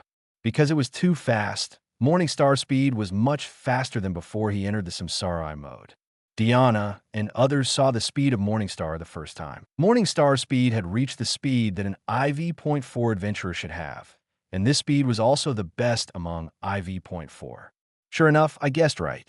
Dion's mouth corners slightly raised and said softly, "Brother Morningstar really gave me another big surprise." Diana was also very excited at this time. This speed. Bert looked at this scene and frowned slightly. Although it was not as good as himself, it was not much worse. This speed was also the top among IV.4 adventurers who specialized in agility and dexterity. I didn't expect Morningstar to have this skill. Just now he thought that Morningstar's melee strength was only at the level of IV.3 limit. But now it seems that it is far more than that. Bert really wanted to know what else Morningstar would do, and stared at the field intently. Anakiti was also staring at the battlefield at this time, seeing that Chinching's strength has been upgraded to a higher level, and his speed is much stronger than when he fought with Bert before. Anakiti was somewhat glad that she did not refuse just now. Chinching's strength has reached IV.4 in this state. In IV.3, Chinching has burst out with such strong strength, which has made Bert gain a lot, and IV.4 will be even more. I think I will also have a lot of gains when I compete with Chinching later. At this time, Chinching and AC have already fought on the field. Compared with Bert and others outside the field who can only see Chinching's speed, AC, who is fighting with Chinching in the Rebirth I mode at this time, knows how amazing the strength Chinching has shown at this time. Whether it is speed, strength, or physique, they're all top IV.4. You know, Chinching has just upgraded to LV2, but he has jumped more than 2 levels. From IV.2 to 4.3, IV.3 to IV.4, and then IV.4 to the limit of this level, more than 2 levels, or even close to the main level. This is completely unprecedented and will never be repeated. Even the Scarlet Flower did not have this ability, and even the 2 top adventurers left by the Zeus clan and the Hera clan did not have this ability. Morningstar, what a terrifying existence! AI-C murmured in her heart, and then devoted herself to the battle. Although she was shocked by the strength of Morningstar, AI-C now just wanted to focus all her energy on this battle. She wanted to learn the skills that she could not master from this battle, fill her own flaws, and improve her fighting style, just like Bert. If Bert could do it, she could do it too. At that time, she may be able to face the monster feast of monsters with the same combat power like Morningstar, and she can also handle it with ease. Thinking about it, AIC's heart was slightly disturbed, and her mental strength was more concentrated. There were continuous violent collisions on the field. The battle between Morningstar and Bert just now was only within the range of IV.3, but this time it was IV.4, causing even stronger combat fluctuations. The two of them fought back and forth, advancing and retreating, and engaged in a fierce hand-to-hand combat within a radius of 10 meters. Whether it is AIC or Bert, who can upgrade to 4.5, they're all outstanding adventurers. Bert was able to learn useful combat skills from the battle with Morningstar, and AIC was no exception. Even because the two used the same weapon, AIC's gains were greater than Bert's. Morningstar was not surprised by this, and he also gained a lot. The battle between the two lasted only half an hour, and AIC stopped fighting on her own initiative like Bert. Let's stop here. After leaving the battle circle, AIC shouted. Seeing this, Morningstar did not continue to rush out like before, but nodded slightly to AIC. Thank you very much. AC bowed slightly to Chinching and thanked him politely, thanking Chinching for his willingness to guide her. Yes, it was guidance. In AC's opinion, Chinching's sword skills were at the top of his combat power. Morningsing's attacks can be used in both human and monster battles, without any difference. AC learned from Chinching how to combine her own human and monster battle skills, and it seems that the combination of the two will be even more powerful. AC was sure that as long as she studied these thoroughly, even if her ability value did not continue to improve, her actual combat strength would definitely have a huge improvement. However, AC felt that it was impossible to quickly complete this fusion in a short period of time, given her situation. She might have to trouble Chinching more in the future. With such a big gain, AC didn't know how to thank her, so she could only thank her in this most straightforward way. You're welcome. Chinching smiled and replied, accepting AC's gift calmly. Tiona, Anakiti, who will go first? Then, Chinching turned to look at Loki and others and shouted at Tioni and Tiona. I'll go first. The excited Tiona opened her mouth to speak, but as a sister, Tioni was faster than Tiona, which made Tina resentful. Anakiti did not stop her because she wanted to play last, and now she would watch 2 more battles of Chinching to prepare herself more fully before fighting with Chinching. And Tioni ignored Tiona and ran to the wall quickly and took out a pair of kukri that she was best at from the weapons collection. The training ground of the Loki clan is for the training of clan members, so the weapons used by each clan member are prepared here, and several copies are prepared. When Tioni took the kukri and was about to turn around to find Chinching to fight, Tioni heard Chinching's voice. Tioni, give me a pair of kukri. As soon as these words came out, Tioni was stunned, and then turned around and looked at Chinching suspiciously with an expression on her face that said, Did I hear it wrong? Others were also very surprised. Did they hear it wrong? Chinching actually gave up using the long sword and used the same kukri as Tioni. Is this going to let him go? Don't be suspicious. It's a kukri. Don't worry, I won't let you down. Looking at Tioni's frowning brows, Chinching smiled and promised. Dion then followed what Morningstar said, took another pair of kukri, and walked towards Morningstar. Meanwhile, AC had returned to Diana's side. How is it, AC? How do you feel? After AC came back, Xiangna asked AC about her feelings as soon as possible. Very good. Morningstar's strength is far beyond my imagination. I learn a lot. AC said truthfully. Before the fight, she had never thought that she could gain so much in this battle. That's good. Diana nodded and said happily. I didn't expect Mr. Morningstar's close combat strength to be so strong. Lafia was full of emotion. The previous battle between Morningstar and Bert had already shocked her very much, and she didn't expect that the battle between Morningstar and AC later shocked her even more. Lafia had never thought that a newly upgraded 4.2 could do this. Loki, do you have any ideas? Angel said to Loki. Ideas? Do you mean poaching? Loki raised his eyebrows and asked. Well, don't you have any ideas for such a demon? Angel nodded and said without disguising. Morningstar is so powerful. It would be great if it could convert to Loki's clan.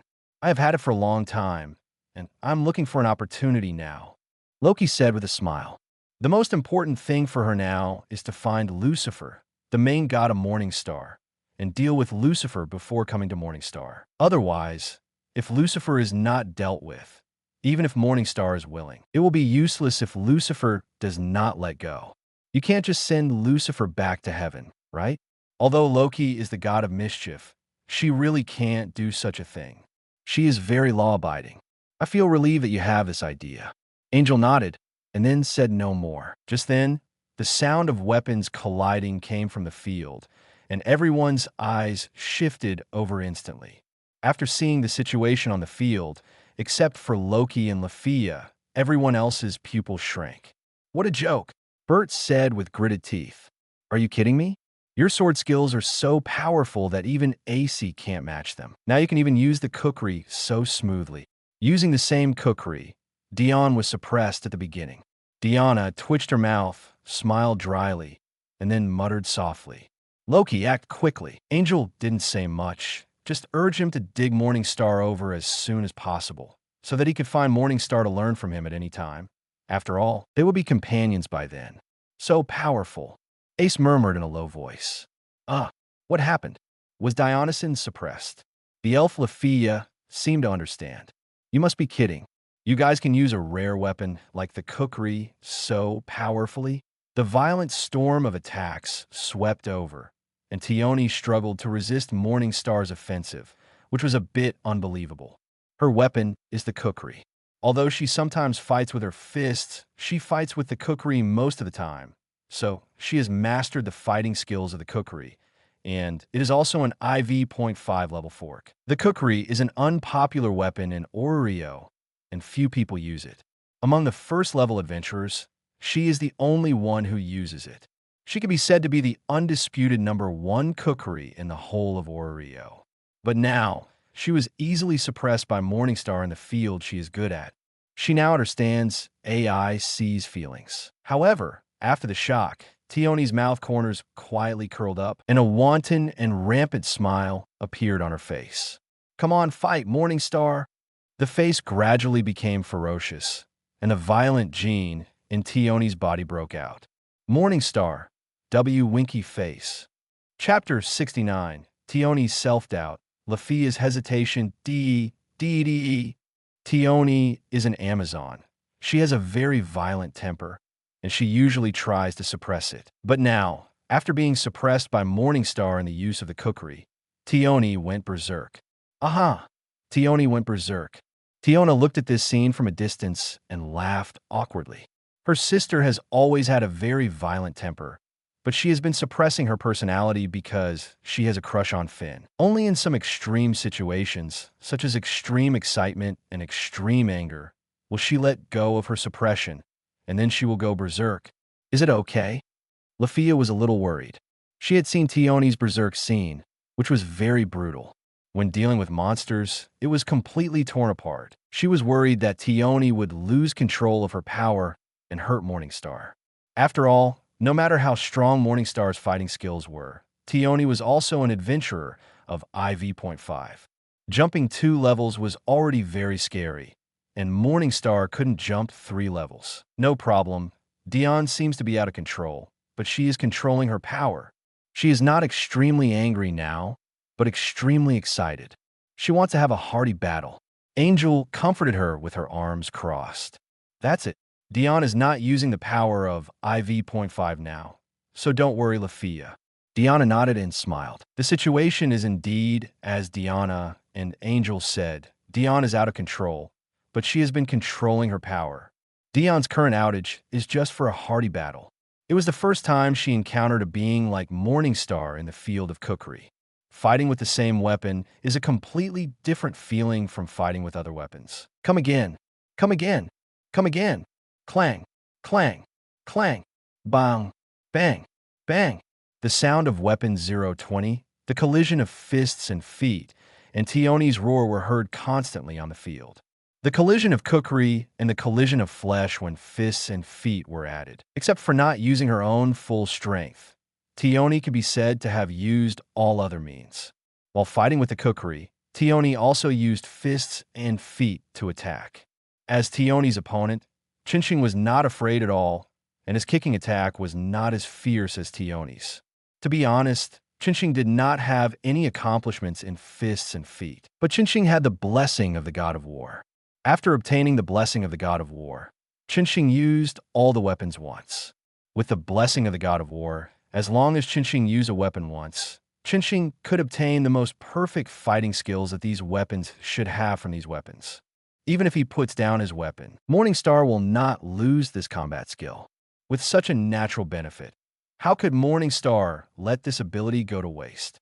On the day when he received the blessing of the god of war, Morningstar began to act when he returned to the ground. He tried various weapons in the equipment store and acquired the exclusive combat skills of these weapons. This naturally includes boxing gloves and leg armor, which are the weapons used by Bert, and acquired the combat skills of fists and feet. Now, even without boxing gloves and leg armor, Morningstar can also exert extremely powerful fist and foot attacks. Well, I didn't expect that Brother Morningstar's fist and foot attacks are so strong. Bert, did you regret it just now? Outside the field, Deanna looked at the battle between the two and completely turned into a scene where the cookery and fist and foot attacks could be switched at any time. She turned her head and looked at Bert and asked with a smile. Even Deanna knew that receiving guidance in the same field would gain more. But Bert just asked Morningstar to fight him with a long sword, which greatly reduced the chance. I must regret it. Anna Kitty gloated on the side. Hearing this, Bert did not speak, but his mouth twitched slightly, and he silently said to himself that next time he fought with Chinching, he would fight directly with fists and feet instead of swords. Soon, the fight between Chinching and Dion ended. Because the two of them fought completely without restraint, the fight between them was much more intense than the previous two games, and the consumption of physical strength was also terrible. After the two of them finished fighting, they lay directly on the ground to recover their physical strength. It's so refreshing. Thank you, Chinching. Lying at 90 degrees beside Chinching, Dion turned her head and looked at Chinching's Lian beside her, smiling and thanking her.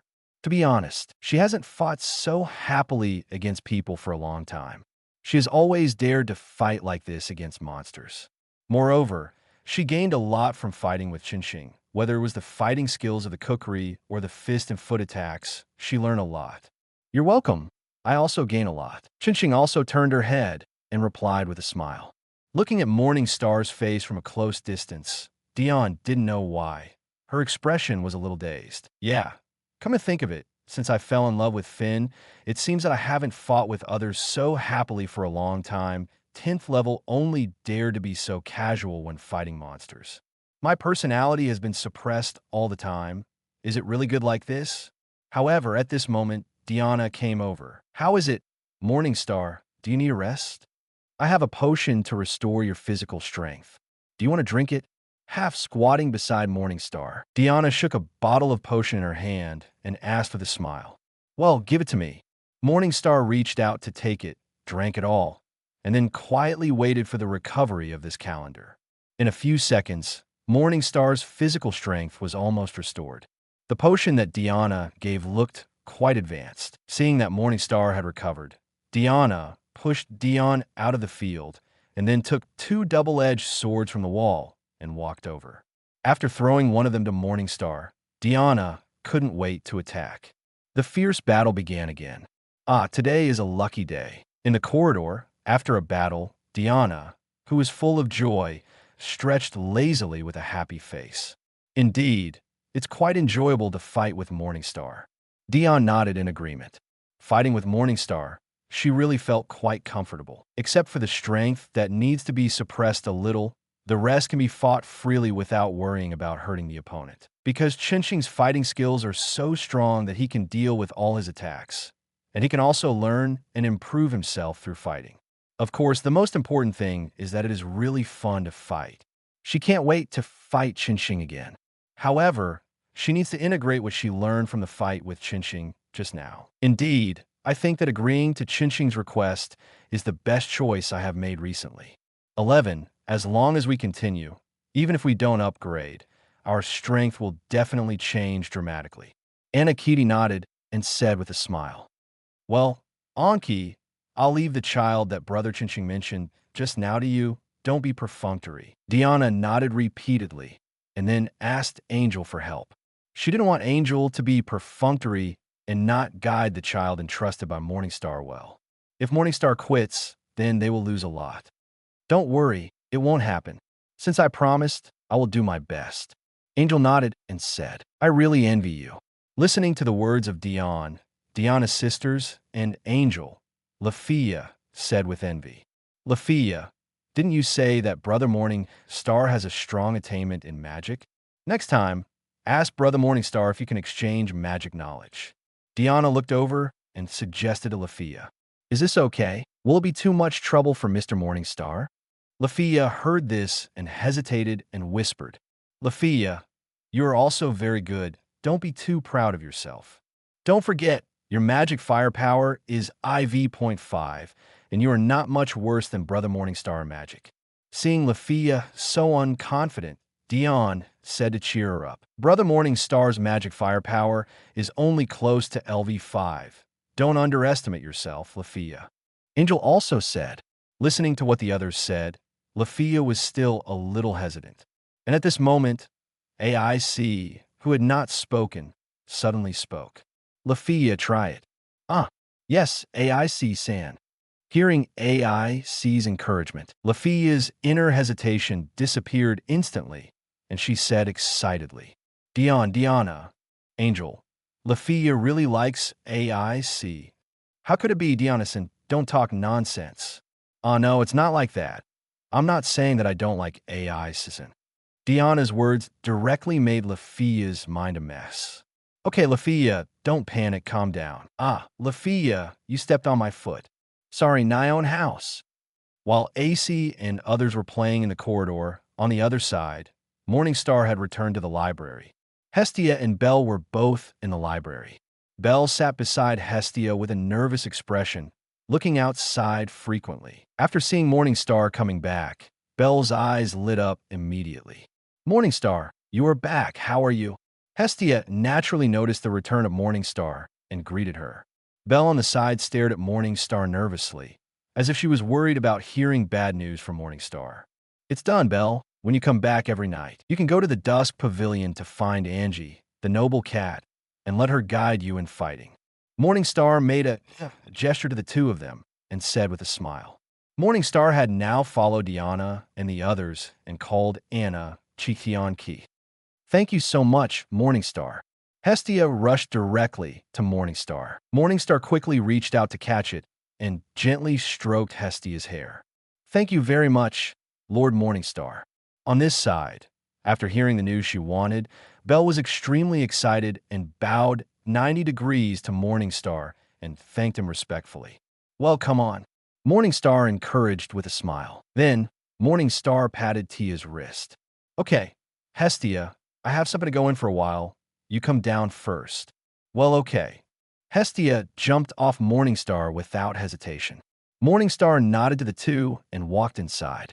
After 4 fierce battles, Morningstar couldn't wait to update his grace and see how much his grace had improved. During the battle just now, Morningstar clearly felt his back getting hot, which was when his grace continued to improve. After returning to the room, Morningstar locked the room and then began to update his grace.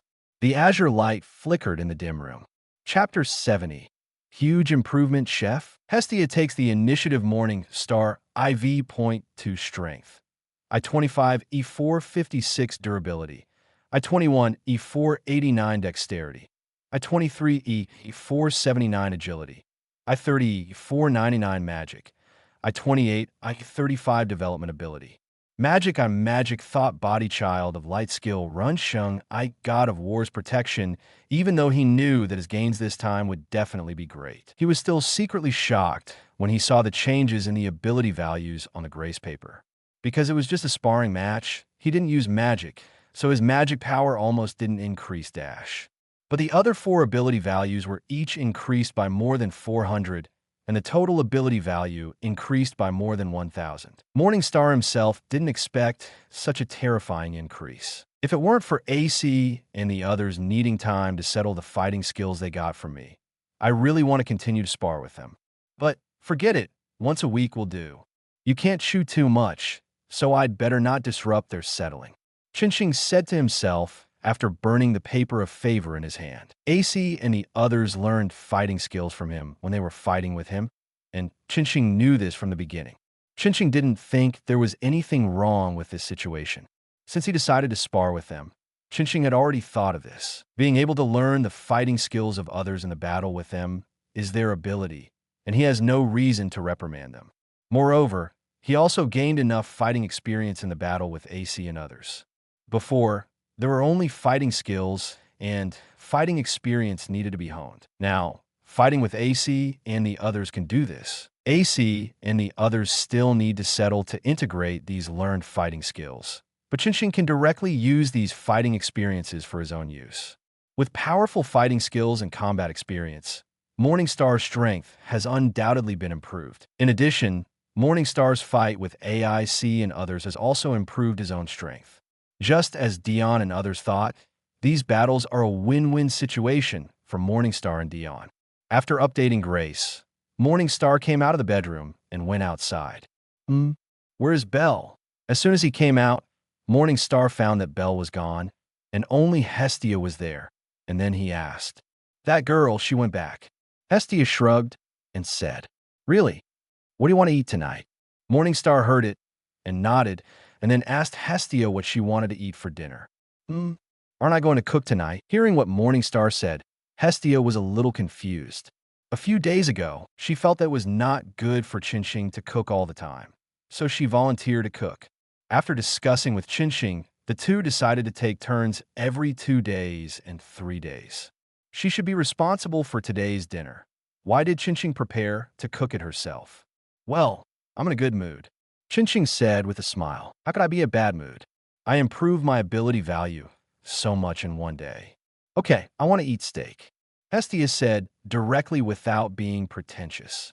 Okay, Qinxing nodded in response, then looked at the sky outside, which was gradually getting dark, turned around and returned to the inner courtyard again and entered the kitchen. Just as Qinxing stepped into the kitchen, the system prompt sound suddenly appeared in his mind again. Ding! You have a new drift bottle. Please check it. Another drift bottle? System, intervene, open. Hearing the system prompt sound, Qinxing was a little surprised, and then he silently said to open it in his heart. Ding! The drift bottle has been opened. Congratulations to the host for obtaining the peak culinary inheritance of Dragon Chef Lu Daoxing. Lu Ongxing's peak culinary inheritance. In the world of Chinese little chef, all the culinary inheritances that Lu Ongxing, who has grown to the peak, possesses. Listening to the voice of the system, Qinxing was slightly surprised. Lu Ongxing's inheritance, and it is the inheritance of Dragon Chef Lu Ongxing. This is very incredible.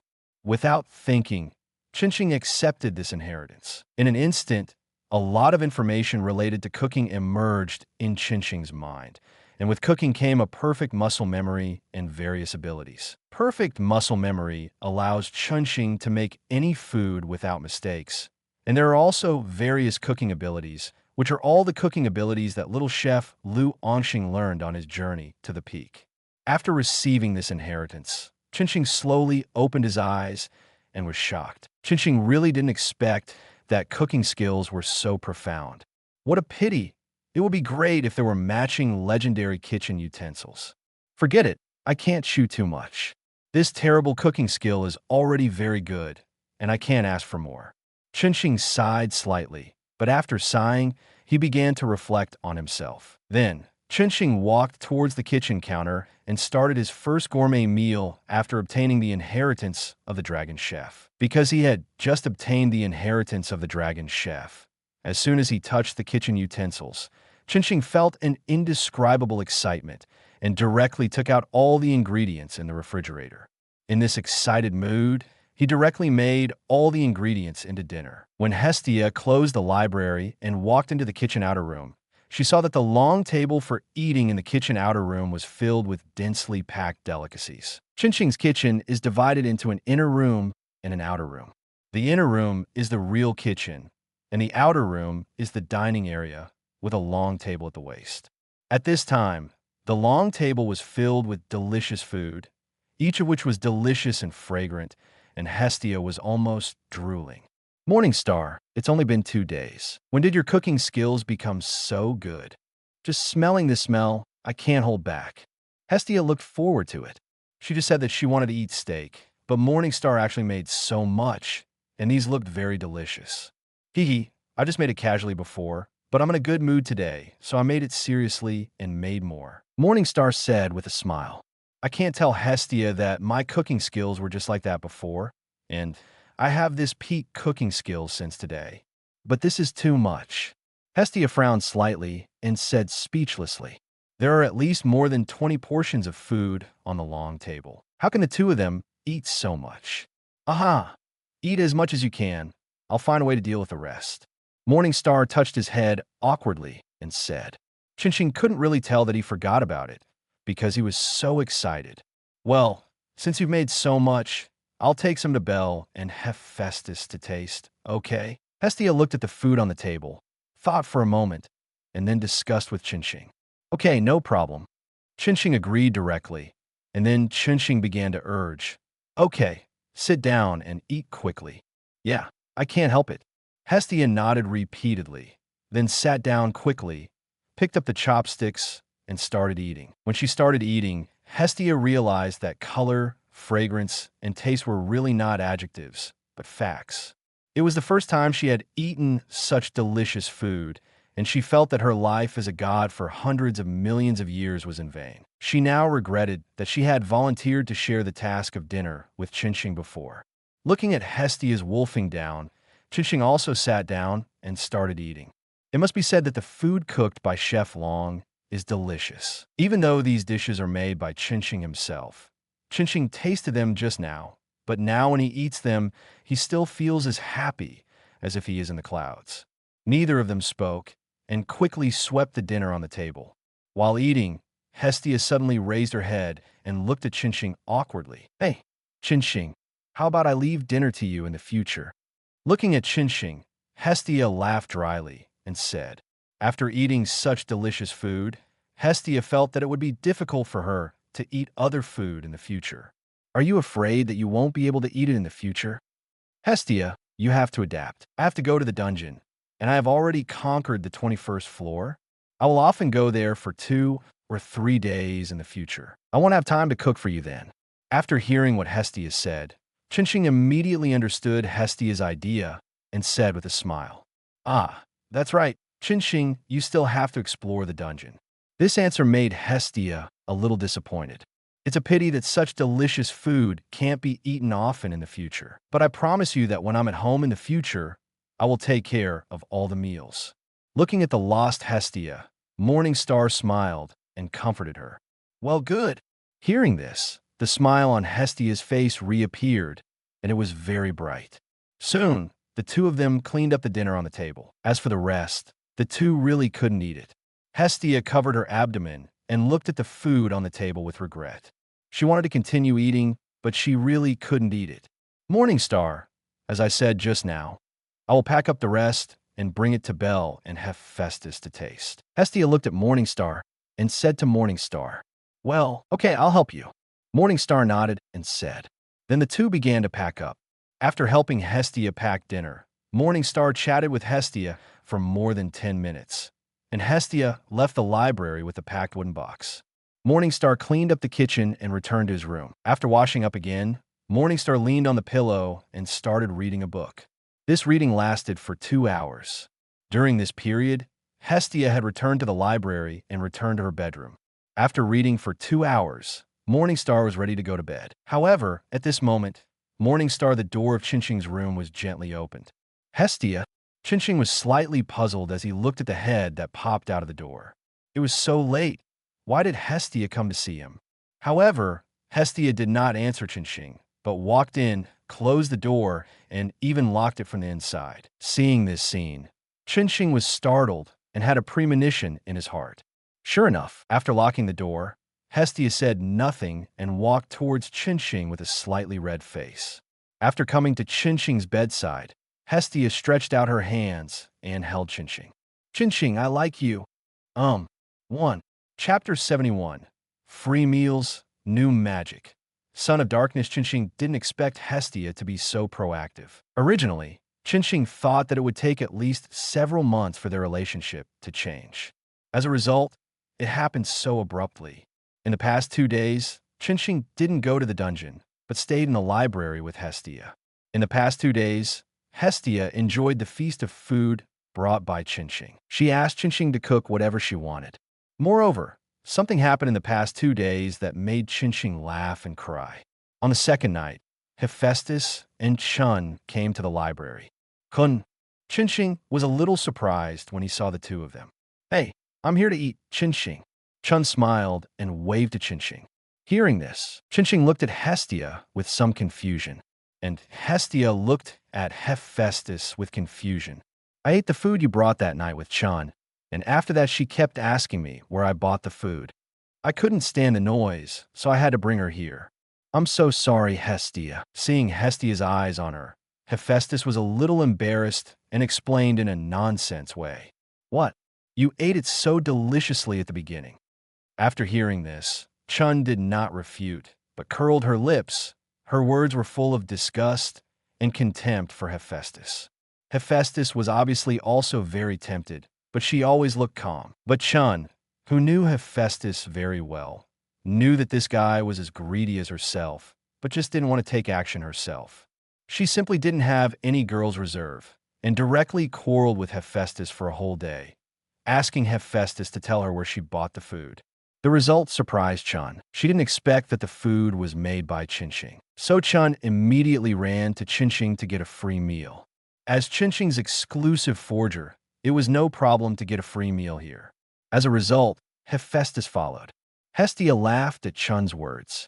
Hephaestus was exposed by Chun, and her face was a little embarrassed, but she couldn't refute it, because she really wanted to have another meal, otherwise she wouldn't have followed Chun. Seeing Hephaestus's look, Hestia stopped laughing. Chinching, let me introduce you. This is Hephaestus, my best friend. Hephaestus, this is Chinching, the owner of this library. Hestia introduced the two to each other. As for Chun, seeing Chun's reaction when she came, it was clear that Chinching knew Chun, so she didn't introduce. Chinching, please give me more advice. Chinching stretched out her hand to Hephaestus and smiled.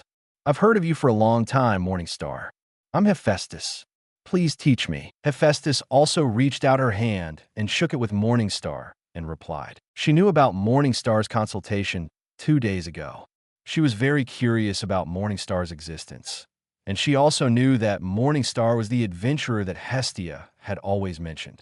Although she was surprised by Morningstar's situation, she had never thought of coming here. It was not until last night, when Hestia came to her with food, that she had a slight idea of coming here.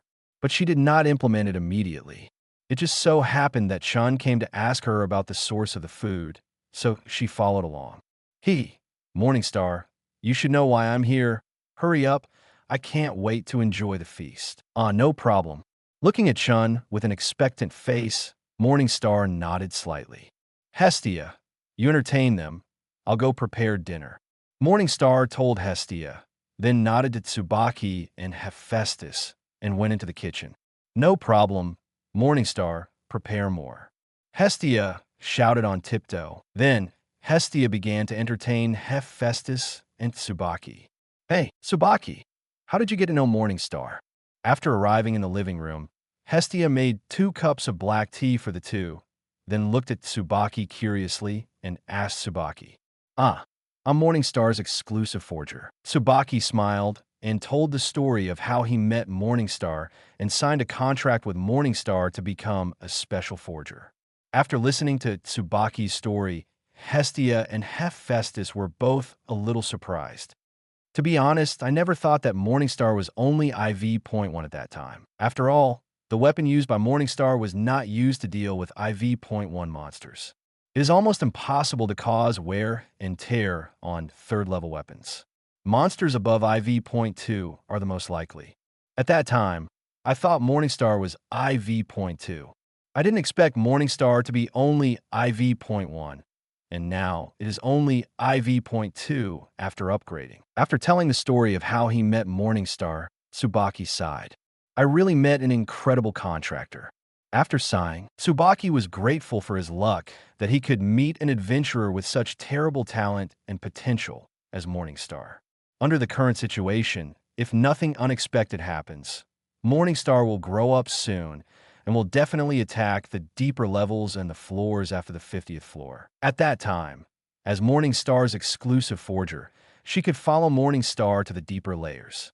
She herself had been to the deeper layers, but she had only entered a short distance and had not reached the 50th floor. She had always wanted to reach deeper layers because deeper layers would have more precious metal materials and materials dropped by monsters. But she did not have the strength, so she could only give up the idea. And now, Morningstar gave her hope. Of course, Loki's family also gave her hope now. However, she hoped that this hope was brought by Morningstar because she had signed a contract with Birdstar. Ah, you are so lucky. Hephaestus agreed. Chun signed a contract with Morningstar as an exclusive forger by accident when she knew more about Morningstar's situation. This was indeed a very lucky thing. Now, there are probably many forgers eyeing Morningstar. At least, several senior forgers in Hephaestus' family set their sights on Morningstar after learning that Morningstar had only taken half a month to upgrade and wanted to sign an exclusive forger contract with Morningstar. But they didn't expect that Chun would get there first. It's better to keep the money within the family. Hestia also agreed very much. Hestia agreed with Chun becoming Morningstar's exclusive forger. After all, Chun is the #1 forger in Oreo besides the gods. However, if Hestia knew that Chun had been teasing Morningstar these days, she would never have such an idea and would even be wary of Chun. Unfortunately, Hestia didn't know. Chun, I'll leave Morningstar to you. Hestia looked at Chun and asked with a smile. Hearing this, Chun was slightly surprised, but then showed a meaningful expression. Morningstar's popularity with women is really good, the previous Aegina, and now Hestia is the same. It's worthy of my attention. Speaking of which, Hestia, how was the family you recruited? Hephaestus didn't know what Chun was thinking. At this time, Hephaestus thought of the family Hestia recruited and asked with concern. Ah, it's very good. Bel has a very strong talent. Hearing Hephaestus mention Bel, Hestia grinned and said happily. Yesterday evening, after Bel came back, she followed what Morningstar said and went to the Twilight Pavilion to ask for guidance from the Guy Noble Cat. The result was very good. Early this morning, Bel came here to find me to update the Grace. The Grace ability value increased by more than 200. In just one night, Bel improved so much, which made Hestia very happy. She realized the power of Bel's longed-for skill and was very grateful for Morningstar's help. If Morningstar hadn't come forward, Bel really wouldn't have been able to get such a strong improvement. As long as she keeps doing this, Bel will have the hope of reaching S in all 4 abilities within half a month, just like Morningstar. As for magic, Bel has no magic, so Hestia directly excluded magic as an ability. Really? That's good. Hephaestus nodded slightly after hearing this. Then, the two of them picked a random topic to start chatting. Chun occasionally interrupted, and the 3 of them were having a great time. On the other side, in the kitchen where Morningstar was. Morningstar's expression was a little strange at this time. Is the system entering an active period again? Looking at the drift bottle received by the system again, Morningstar muttered in his heart. This is the drift bottle that Morningstar just got, which he got not long after he entered the kitchen. There was no movement for a week before, but now new drift bottles have appeared one after another. Morningstar thinks that the system should have entered an active period. System, check open. Ding. The drifting bottle has been opened. Congratulations to the host for obtaining a magic book. Another magic book? Looking at the magic book in the system space, Chinching was slightly speechless and then used the magic book directly. The same situation as when he obtained the Son of Light before, after swimming in the ocean full of runes. Shoshin successfully obtained his new magic. Son of Darkness. Master the dark element and can create dark magic at will, including attack, defense, and assistance. Chinching. Wow, the opposite version of the Son of Light. Chapter 72, Lucifer. Morningstar's considerations light and darkness. Chinching immediately thought of a character. The name of the character he borrowed to create his clan. Lucifer.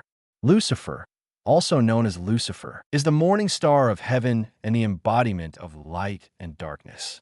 When he was in the light, he was the vice lord of heaven. After falling into hell, he became the dark and became the monarch of hell, the devil Satan. After the fall, Lucifer possessed the power of light and darkness, and he seemed to be one now, and his name in this life was Chunxing, the morning star. This guy, the system really wanted to train himself to be Lucifer. After all, after becoming a god, his skills and magic would become divine power. System. Chinching called the system in his heart. But it was obvious that the system had no intention of explaining Chinching's question. Chinching had to give up. Lucifer is Lucifer. There is nothing wrong with it. Shaking his head, Chinching continued to prepare dinner. It took half an hour for Chinching to prepare a large table of dinner, and then called Hestia in to serve the dishes together. As soon as Morningstar called out, Hestia, the foodie, ran in very quickly. Not only Hestia, but also Tu and Chun ran in. As soon as they came in, they smelled the fragrant aroma and saw the delicious food and the aroma floating on it. It smells so good. Chun was almost drooling and quickly took over Hestia's work, picked up the plate on the kitchen counter, and walked out. Hephaestus on the side also took the initiative to take out another plate before Hestia. In the kitchen, Morningstar and Hestia looked at each other and then laughed at the same time. Then, the two of them walked out. When the two came out, Chun and Hephaestus had already placed the delicacies on the plate neatly on the dining table. Hestia, Morningstar, come quickly. Seeing the two coming out, Hephaestus and Chun called out at the same time. The two of them sat down at the table without delay. They didn't do any table manners. They looked at each other, said, "Let's eat," and started eating. It's really delicious. After so many years in the underworld, this is the most delicious food I have eaten. Hephaestus ate slowly and elegantly, but the speed of eating was not slow at all, and she even had time to sigh. I don't know how she did it. In comparison, Chun and Hestia's eating style was a bit bold, carefree, and they ate like wolves. Sitting opposite Hephaestus, Morningstar's movements were similar to Hephaestus's, leisurely, not like Chun and Hestia. Perhaps Hephaestus has developed such table manners over the years, so she will not lose her manners even if the food is delicious. But Morningstar is different. Morningstar doesn't feel like Hestia and others at all. Maybe when she ate for the first time, Morningstar would be the same as Hestia, but not now. These delicacies were made by Chinching himself. Chinching knew how delicious they were. If he wanted to eat them, he could make them himself anytime. He didn't have to worry about not being able to eat them in the future like Hestia and Chun, and desperately showed off. During the dinner, except for Hephaestus's sigh, no one spoke, and everyone was busy eating. Soon the whole table of delicacies was eaten up. It's so comfortable. Hestia leaned back in the chair, muttering in a low voice with a full face of enjoyment. After eating such delicious food, I feel that I can't eat other delicacies. Chun also started to mutter. Yeah. Hephaestus closed her eyes, her face full of enjoyment, and whispered softly. Looking at the reactions of several people, Chinching was very satisfied. The praise of diners is obviously the greatest recognition of a chef, and it is also what the chef hopes to get the most. Brother Chinching, I have an unwelcome request. At this time, Hephaestus suddenly opened his eyes and looked at Chinching seriously. Want to eat for free? Seeing Hephaestus' serious look, Morningstar guessed it at once and said her little thought before Hephaestus said it. After saying this, Hephaestus was a little embarrassed, but still nodded. After eating the food you made, I feel that other food can't attract me. If possible, I hope to come to your place for a meal occasionally. I won't come often, once in a while, and I will bring the most precious ingredients. Is it okay? Although he was very embarrassed, but feeling the taste buds still blooming, Hephaestus still said his thoughts. No problem. As long as I'm in the library, you can come here to eat anytime. Facing Hephaestus' request, Morningstar agreed without any consideration. Although it was the first time for him to meet Hephaestus, Hephaestus was Hestia's best friend and a real best friend, not those plastic best friends and plastic sisterhood in the previous life. Under this relationship, Hephaestus is also his friend. How could Chinching refuse a friend who wanted to come over for a meal? Yes, Hephaestus, as long as Chinching is here, you can come over any time you want. Hestia nodded at the side. Well, that's troublesome. Hephaestus' face calmed down a little after hearing this, and smiled. Then I want to come too. Morningstar, you won't refuse, will you? Chun also spoke at this time, looking at Morningstar with a smile. Well, as long as I'm on the ground, I can come anytime. Morningstar smiled back and responded. Well, then it's settled. Speaking of which, Morningstar, the ingredients should be gone. At this time, Hestia suddenly remembered something, looked at Morningstar and asked, "Well, I've used up these 2 days. I'll buy more tomorrow morning." Morningstar nodded and said, "The refrigerator can hold a lot of ingredients." Morningstar always buys 2 days' worth and puts them in the refrigerator. Morningstar only went to purchase some yesterday evening and used them up tonight. I'll take care of the ingredients. I have people go to Demeter's Manor every day to buy some of the freshest ingredients. I can also have people go to the harbor to find Jord to purchase seafood, and the same goes for meat. Hearing the ingredients, Hephaestus raised her hand and took charge of the ingredients. Hearing what Hephaestus said, Chinching was slightly stunned and then nodded. Okay. Afterwards, the few of them chatted for another half an hour. After cleaning up the dining table and the kitchen, Hephaestus and Chun said goodbye and left the library to return to the base. At night, Chinching leaned on the pillow, quietly thinking about what Hephaestus had just said. Chinching remembered that before Dionysus attacked Demeter, the relationship between the two on the surface was quite good, and they could be considered to be talkative. In the original book, when Ganesha opened the banquet of the gods, the two chatted together, and it seemed that they had some cooperative relationship. The grapes that Dionysus used to make wine seemed to be imported from Demeter. Perhaps you can pay attention to Demeter's situation, although it seems that it is not related at all. But if Dionysus did not show up at the assembly of the gods, and this guy did not come to the banquet of the gods, then from Demeter's, try to attack him and see if you can find an opportunity. Morningstar was a Taoist in his previous life. As we all know, Taoists are indifferent to life and death. If they are not convinced, they will fight. If they are bullied, they will not come back. Their Taoist hearts will be unstable, so they will take revenge. Although Morningstar only believes in Taoism, he is not a Taoist, but his personality is not much different. He does not want to be bullied. Sometimes when he is bullied, he'll want to get it back. This time, Dionysus sent Fireweiss's clone to attack him for no reason. Morningstar was full of anger and wanted to fight back.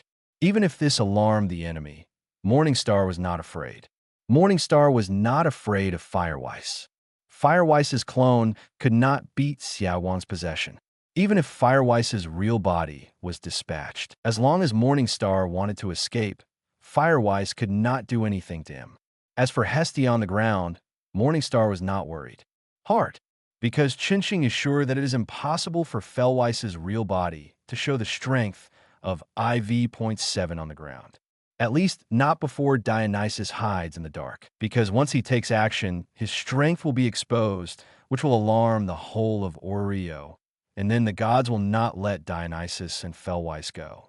You are an adventurer with only IV.3 on the surface, but you have the combat power of IV.7 in secret. If you just hide 1 or 2 levels, it's fine. But you hide 4 levels, and it's 4.7. With such a terrifying strength, what do you want to do? The gods will not pretend that nothing happened and investigate first. As long as Dionysus is not stupid, he will not let Zhangxi expose this experience on the ground at will. As for using the clone to take action, Chinching is even more 157, don't worry. I just use Xiaowang to possess and beat the clone of Fellweiss. If the clone of Fellweiss comes again, Chinching can beat her again. To put it bluntly, if Dionysus can't wait for him at the gods' assembly, then Chinching will find a way to hold a feast of gods in the identity of Lucifer and invite the gods to attend the banquet. Although this is a laborious and costly move, Chinching doesn't care and must retaliate. Of course, it would be even better if we could directly find evidence that Dionysus is a dark faction. If the Feast of the Gods doesn't work, then Chinching will have to think of other ways. For example, start with Demeter. When Chinching was thinking about how to deal with Dionysus, the door was opened.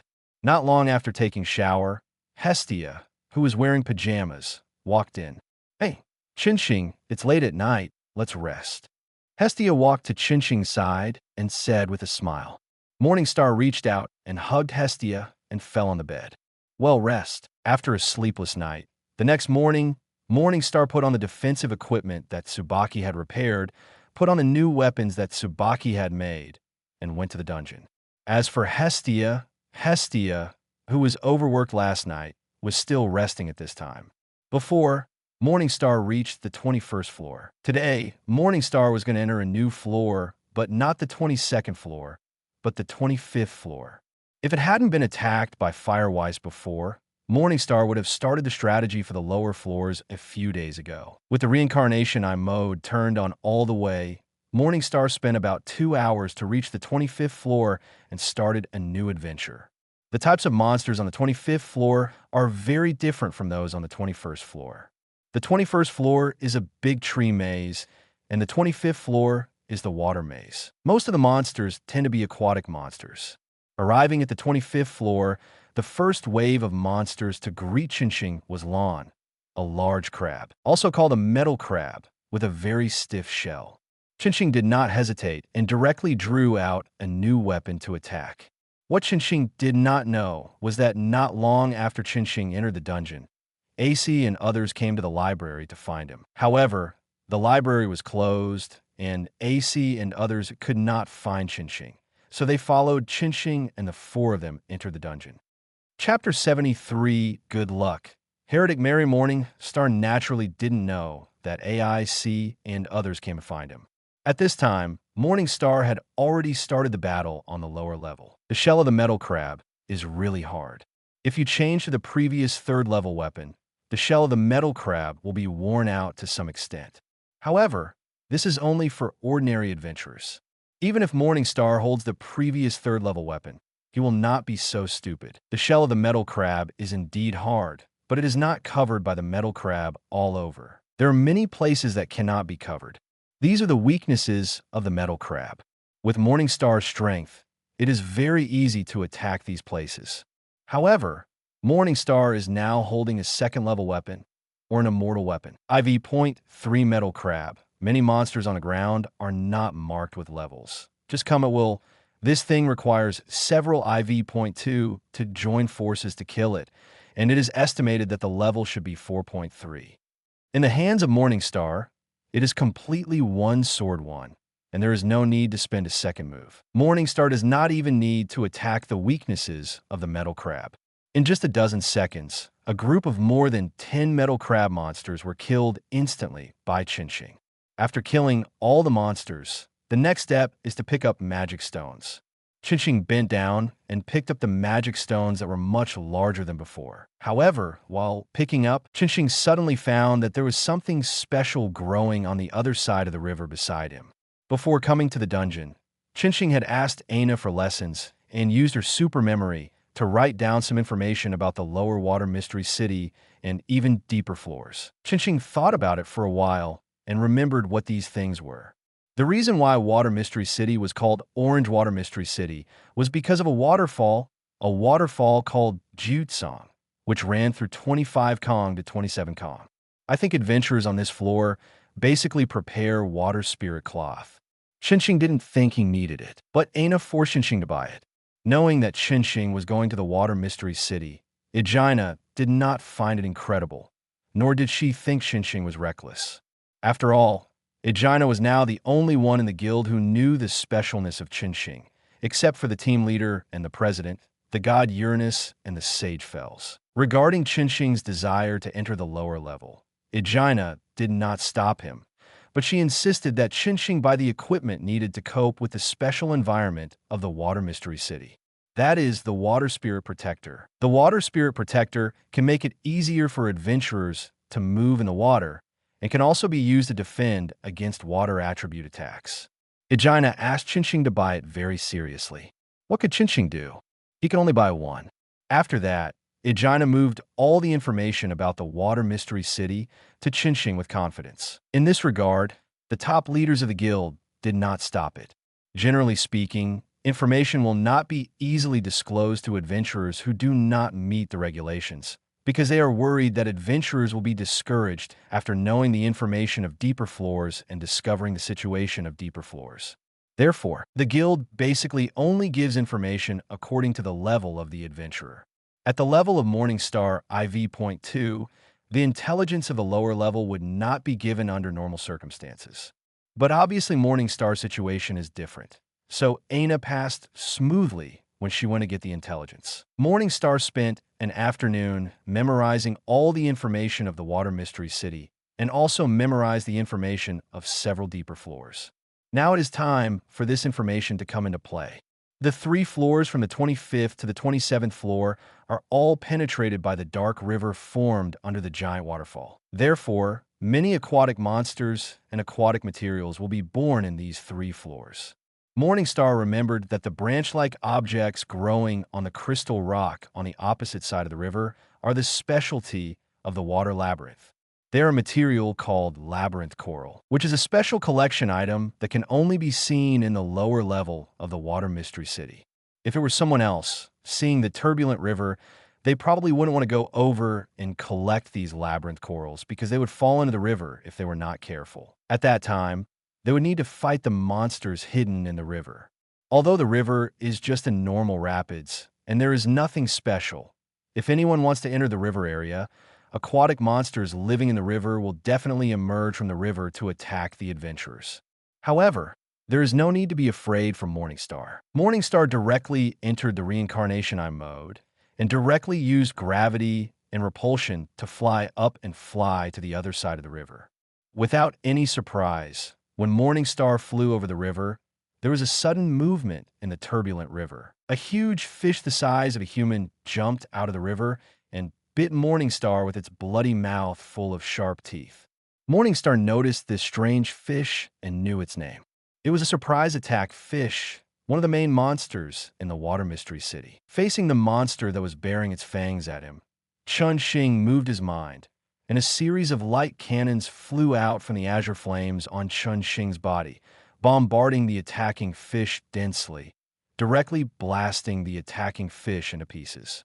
In midair, a magic stone the size of an adult's fist slowly fell into a giant hand made of light. Chun-Shing manipulated his giant hand and put the magic stone into the bag on his waist, then continued to fly to the opposite side and landed steadily on the crystal rock ground. Taking out professional tools, Chun-Shing began to dig the labyrinth coral. The number of labyrinth corals encountered by Chun-Shing was quite large, a large piece, and the color was also very good. Chun-Shing estimated that it should be able to sell for about 6 or 7 million. I just came to the lower level and got such a big harvest. The dungeon is really a treasure place. However, this treasure place is only for the strong. Only the strong can be regarded as looking for treasures, while the weak are just here to survive and earn some meager income. Shaking his head, Chun-Shing returned to the opposite side and continued his adventure. Along the way, Chun-Shing encountered all the monsters that should be in the water maze. Metal crabs, big water snakes, surprise fish, crystal turtles, devil giant mosquitoes, mermaids, moss giants, everything is available. In the harvest, perhaps Chun-Shing's luck today is very good. Along the way, almost all the monsters that Morningstar encountered dropped materials. The steel shell of the metal crab, the fins of the big water snake, the fangs of the surprise fish, and so on. Moreover, after turning many corners, Morningstar encountered a large area of labyrinth coral, which was even larger than the one he encountered before. Morningstar harvested it beautifully and earned nearly 10 million in tiers. Morningstar estimated that, counting the magic stones, dropped materials, and collected items together, in just 1 hour, Morningstar had obtained nearly 5,000 valis. 50 million valis. This is a fortune that ordinary people can't earn in their lifetime. But I hit it easily. The dungeon is simply a paradise for the strong. Morningstar muttered inwardly while looking at the labyrinth corals and monster drop materials in the system space. Shaking his head slightly, Morningstar stopped sighing and continued to move forward. The water mystery is really big. Morningstar has been walking for a long time with the map, but has not found the passage to the next floor. I don't know if I can pass the entire water mystery and go to the new floor today. Oh yes, by the way, the new floor master, the 2-headed dragon Amphisbaena, can move back and forth between the 25th and 27th floors. I don't know if I can meet him. With such expectations, Chun-Shing continued to move forward along the route of the map. However, Chun-Shing's luck seemed to be really good. Not long after walking, Chun-Shing actually encountered a special existence. In a cave on the 25th floor, Chun-Shing, who was using the light vein to detect the enemy's position, looked at the mermaid floating in the water, secretly observing him, and her eyes were not scarlet, and fell into deep thought. Remember, this is the heretic mermaid Mary, right? Looking at the picture presented in his mind, Chinching thought silently in his heart. If nothing unexpected happens, this mermaid secretly observing him in the river is a conscious heretic, a heretic who can only live in water, the mermaid Mary. After hesitating for a moment, Chinching stepped to the river and squatted down. How about coming out to talk? Although the situation in the water cannot be seen with the naked eye, in the picture shown by the light vein, the mermaid Mary is 3 meters deep in front of him. Mary in the water also heard what Chinching said, and the whole heretic was shocked. Mary did not respond to Chinching, but left at the fastest speed. Watching Mary slipping away like a rocket in the water, Chinching's eyes twitched. Sure enough, I'm not the protagonist, and I don't have such a strong affinity that can make the heretic who met for the first time feel good about me, or even treat me with blood. However, after thinking about it, Chinching didn't think it was strange. In the original book, Mary ran out to meet Belle when she first met Belle, because Belle's situation had spread among the heretics. Mary also knew Belle's situation and knew that Belle would not hurt her, so she naturally appeared in front of Belle. As for me, Mary was in contact with me for the first time, and she didn't know my situation, so she naturally didn't dare to appear in front of me. After all, the heretics knew that the adventurers were hostile to them. Who knows if they will be killed as monsters if they appear in front of the adventurers rashly. Mary's behavior of running away directly is normal. After thinking about this clearly, Chinching no longer cared about the heretic and continued to move forward. What Chinching didn't know was that not long after Chinching left, Mary ran back, emerged from the water, and secretly looked at the direction where Chinching left for a long time. This adventurer didn't seem to want to hurt me. Was it my illusion? Meanwhile, on the other side, in the upper layer, AC and others were moving step by step towards the middle layer. Chapter 74, Dark Magic, Cursed Magic, Curse of Dionysus. It feels like I can't test it at all. Walking in the dim passage, Tiona looked at the second-generation Urga in her hand, a little bored. Let's go to the deeper floors, Tioni suggested. Well, go. AC also nodded. I don't know where Mr. Morningstar has gone, Lafia said with regret. 2 days ago, AC and others learned a lot of combat skills from Morningstar. These 2 days have been settling down and integrating some of the learned skills. After 2 days, they felt that they had integrated some, so they thought about going to the dungeon to try. Several people thought about looking for Morningstar together, and while adventuring together, let Morningstar help guide them to see if they have made any progress. As a result, they went to the library, but the library was not open at all, and they didn't know whether Morningstar was in the library or if he went out. There was no way. They had to go down directly. Lafia really wanted to see Morningstar. 2 days ago, after being encouraged by AC and others, she really mustered up the courage to find Chinching to exchange magic. But she didn't meet Chinching, so Lafia was naturally disappointed. Well, let's talk about it next time. Seeing Lafia's disappointment, Dion reached out and patted Lafia's head, comforting her softly. Morningstar is very gentle. You go to him to exchange magic, and he won't refuse. Just go next time. Dion also spoke to comfort her. Lafia, don't be discouraged. AC also spoke to comfort her. Yeah, I know. Lafia nodded, calmed herself down, and replied with a smile. Well, let's go to the 18th floor. Rest on the 18th floor tonight, and then continue to go deeper tomorrow and go to the lower floor. 960-inch after seeing Lafia recover, Dion said to the others. AC and Lafia both had no problem and nodded. Well, let's do it this way. We also need to exchange all these magic stones for Wallace. But, speaking of it, the town of Rivera is really cruel. Everything is expensive, and the exchange rate for Wallace is much lower than on the ground. Diana also nodded, but then complained. No way. Who made this a dungeon? Dion shrugged and smiled. If Morningstar was here, he would definitely feel familiar. This is the situation in the original book when AC and others formed a team to go to the dungeon after the expedition. It's just that in the original book, both Lavilia and Finn followed, and this time there were only 4 of them. In the original book, when several people formed a team to go to the dungeon, it also triggered the Rivera attack and defense war. However, the current situation is too different from the original book. It has been more than 10 days since AC and others returned from the failed expedition. It is estimated that they will not encounter the Rivera attack and defense war. However, things are not absolute, and they may encounter it. After all, I haven't heard of any extraordinary things happening in the 18-story Rivera town before. It is estimated that the attack and defense of Rivera has not happened yet.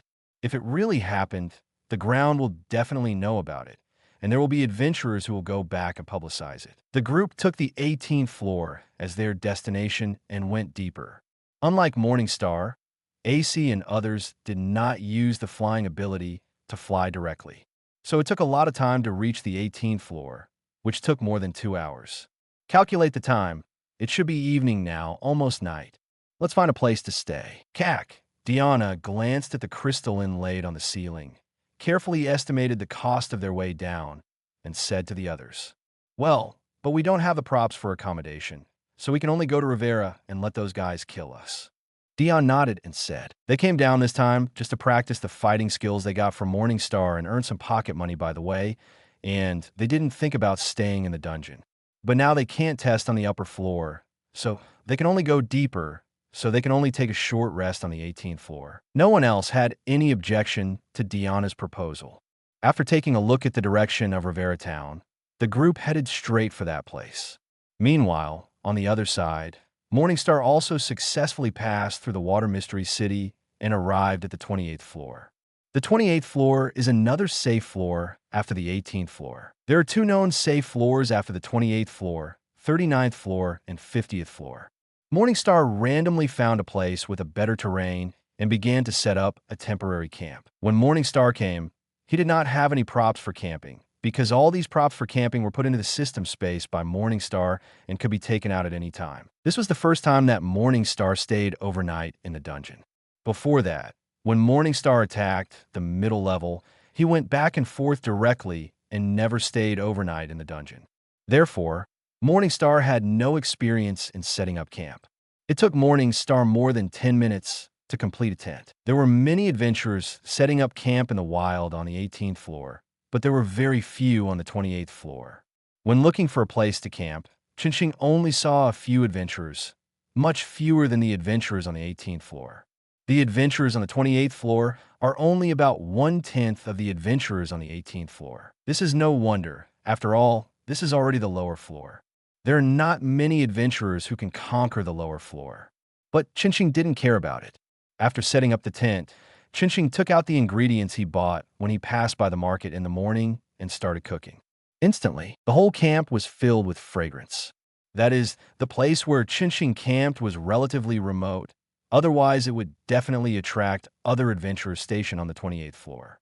After a delicious dinner, Chinching took a bath in the nearby pond and then returned to his tent to update his grace. It's good to be able to update your grace. You can update it at any time in the dungeon, improve your ability value at any time, and improve your strength at any time. Unlike other adventurers, they all need to return to the ground before they can use the hand of the Lord God to improve their grace and update their strength. Morningstar IV.2 Strength, E456D 598 Durability, E489D 578 Dexterity, E479D 539 Agility, E499D 587 Magic, I35H102 Development Ability. Magic, I'm Magic Thought, Body Son of Light, Son of Darkness Skills, Sangon, I Blessing of the God of War. Looking at the change in the value of the grace ability, Morningstar nodded with satisfaction. Although his strength has become stronger, it has become easier to deal with LV3 monsters. But the dungeon has a rule that the deeper the floor, the shorter the frequency of monsters. The speed of monsters born in the Water Mystery City is much faster than that of monsters in the middle layer, and the number is also much greater than that of the middle layer. Often, there are more than a dozen or 20 monsters born at a time, which is comparable to the monster feast in the middle layer. In the lower level, If you want to call a monster feast, it is estimated that at least more than 3,000 or even more than 40 monsters are needed. The large number of monsters naturally requires a lot of training for Qinxing. So even if Qinxing's strength has become stronger under the attack of a large number of monsters, Qinxing's ability value improvement speed is not much different, about the same as before in the middle level. Nodding with satisfaction, Qinxing burned the grace paper. Then, Qinxing looked at the palm of his hand. An array of black light emerged from Qinxing's hand. Nothing to do. Let's use dark magic. Before, I didn't have time to develop dark magic after I got it, and I fell into the gentle land. Now I have time, so I will develop it. However, as Qinxing got a deeper understanding of dark magic, Qinxing's face became weird. Damn, it's really dark, but I like it, Looking at the black light floating in his hand, Qinxing rarely showed a smirk on his face. Before, he had not come into contact with and developed dark magic. Now that he has come into contact with it, Qinxing just realized that dark magic is completely opposite to light magic. No, it should be said that they are opposite in terms of auxiliary magic. The attack and defense magic of light magic and dark magic are normal, and the auxiliary magic of light magic is some additional magic, healing magic, and the like. When it comes to dark magic, my goodness, the auxiliary of dark magic is not so much auxiliary magic as curse magic, which brings various negative effects to the enemy. The source of the curse, Now it's good, I don't need to keep an eye on Dionysus. With my status, if I burst out with all my strength, I can definitely have an impact on Dionysus. I will curse you once a day in the future. In the dim tent, the upper half of Qinxing's face was shrouded in darkness, revealing only a pair of azure pupils, muttering in a low voice, as if there was a smirk hidden in his words. Start now. Buzz.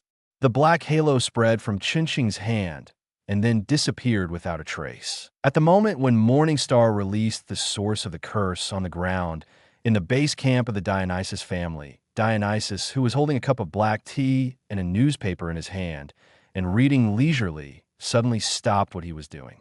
Then, when Dionysus was confused, his nose and mouth kept flowing out, soaking his clothes and body, and it kept flowing and couldn't be stopped at all.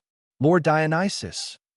Not far away, Felwai saw this scene, and her pupils shrank suddenly, and she rushed over quickly. No problem. Dionysus stretched out his hand to stop Felweiss, who rushed over, and said softly, Curse! I didn't expect that someone would curse the gods, and it was successful. It's really interesting, Dionysus murmured in a low voice, and while speaking, black liquid continued to spurt out of his mouth, staining the ground. However, Dionysus didn't care about these, but his eyes gradually showed a look of interest. Interesting, very interesting. Chapter 75. Once a day, meeting Loki's family again, success. Feeling the feedback from the curse source magic, Qinxing knew that the curse magic he had just released had worked on Dionysus. This immediately relieved Qinxing's anger. Although he didn't know what was happening with Dionysus, since he was cursed, it would definitely be uncomfortable. Next, he didn't have to find a way to deal with Dionysus. He just needed to give Dionysus this shot every night. Compared to looking for an opportunity to beat this guy up, cursing this guy in secret made Qinxing feel better. The main reason was that with the existence of the world's grace, even if Dionysus used divine power to search for the source of the curse, he couldn't find it on himself. Dionysus could only swallow this bitter fruit with frustration. If it was just a curse once, Dionysus might not be too angry because this guy's character was calm and he was able to hide for so many years because of this character. But being cursed every day, Dionysus would probably break down even if he could hold his temper. Morningstar could imagine how Dionysus would break down after being cursed every day. Shaking his head, Morningstar stopped thinking about Dionysus and continued to study dark magic. On the other hand, AC and others successfully exchanged for Wallace in the town of Rivera and then found a hotel in the town to live in. However, AC and others seemed to have good luck. They did not encounter the Rivera attack and defense battle in the original book. The town of Rivera was very peaceful. Early the next morning, AC and others checked out of the room and continued to move to deeper floors. As we discussed last night, We will fight all the way from the 19th floor until we integrate all the skills we have learned into our battle rhythm and then go back. Do you have any objections? Walking in front, Tioni turned around and spoke to Tiona and AC. Well, let's do it. We can't come down too late. After all, we have to go back to find Brother Morningstar. We can't let Lafia wait too long. Diana nodded, then looked at Lafia and said, I'm Fine. It's okay to stay a few more days. Hearing Diana bring the topic to herself, Lafia waved her hand and said, she really likes to go back to find Morningstar early to discuss magic, but it's also a happy thing for her to go to the dungeon with AC and others. Ace, is it okay? Diana ignored Lafia and looked at AC to confirm. Well, no problem. The four of them left the safe floor and entered the 19th floor quickly. Although they entered a new floor, it was obvious that the fighting skills of AIC and the others were too strong, and the monsters in the middle floor could not train them at all. After testing it and finding it useless, the three of them continued to move downwards. The three of them fought all the way from the 19th floor to the lower floor to the Water Mystery City, and then left the Water Mystery City with ease and continued to move to deeper floors. There was no need to be like Chan Xing, who entered the Water Mystery City for the first time, wandering around like a headless fly and spent a day to get out. Not long after AIC and the others left the safe floor, a figure wrapped tightly in black armor passed through the passage from the direction they walked and entered the 18th floor. After entering the 18th floor, this figure went straight to a tavern. After staying in the tavern for half an hour, he left the tavern and found the most expensive hotel in Rivera Town to stay. At the same time, another figure passed through the passage leading to the 19th floor and entered the 18th floor. Is it here? A female adventurer with long red hair and a pair of emerald eyes looked at the direction of Rivera Town and murmured in a low voice. On the other side, when AC and others fought all the way down in the prelude of something happening in Rivera Town, Morningstar also woke up early and left the 28th floor, entered a deeper floor, and began to explore a new floor. It's still the same sentence as before. The deeper the floor, the stronger the monsters are, the faster the frequency of monsters being born, and the more it can train Morningstar. At least, after coming to the 30th floor, Morningstar encountered 2 battles with a monster feast on the 17th floor. It's really good. There should be more such battles. While shuttling through the encirclement of monsters, Chinching muttered to himself, and then spent a few minutes to kill a large group of monsters. Although the intensity is similar to the threat posed to me by the previous monster feast, I am now stronger, much stronger than before. Chinching muttered to himself while picking up magic stones. The number of monsters was too large, which brought Chinching the same threat as when he encountered the monster feast before, but Chinching did not have enough combat experience at that time, so it took so much time to destroy the monster feast. But now Chinching, after fighting with AC and others, has rich combat experience. Facing such a battle, Chinching will naturally not be as troublesome as before. After picking up the magic stone, Morningstar continued to move forward and continued to move towards the next level according to the trend of the map. The deeper the floor, the larger the map area of the floor. The 30th floor is already a very deep floor. Morningstar spent nearly an hour to find the passage to the next floor and start a new adventure. After arriving at the 31st floor, Morningstar was not warmly welcomed by the dungeon, but encountered a lucky thing. I didn't expect that yesterday's luck could last until today. There's so many blue ores. If I collect them all and sell them on the ground, I can sell them for at least 10 million. Looking at the large area of metal ores in front of him, Morningstar showed a happy expression and then began to collect without hesitation. Adventurers really do business without capital. Although it is very dangerous, it is also very easy to get rich. While collecting, Birdstar sighed in his heart. Soon, a large area of blue ores was cleaned up by Morningstar and put into the system space. Morningstar also continued to move forward. Along the way, Chinching's good luck from yesterday seemed to have been maintained. Every few passages, he would encounter some precious materials, and Chinching accepted them without hesitation. After 6 hours, Chinching went directly from the 31st floor to the 33rd floor. The new safe floor is on the 39th floor. At my current speed, It will take a whole day to reach the 39th floor. Let's go back first.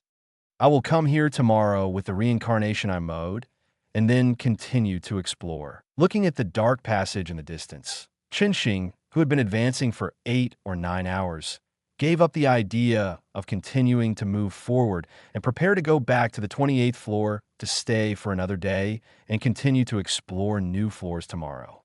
Qinxing really didn't expect to meet AC and others on the 28th. No more novels? Take part in the voting. The most requested novels and those with the most likes will be chosen for publication on euroaudiobooks.com. There, I can upload as much as I want without the risk of receiving a strike. Our 18 novels and other content that exceed what is morally acceptable are only published on Patreon or the free novels page. Remember, the site is funded by donations on Ko-fi and Patreon memberships.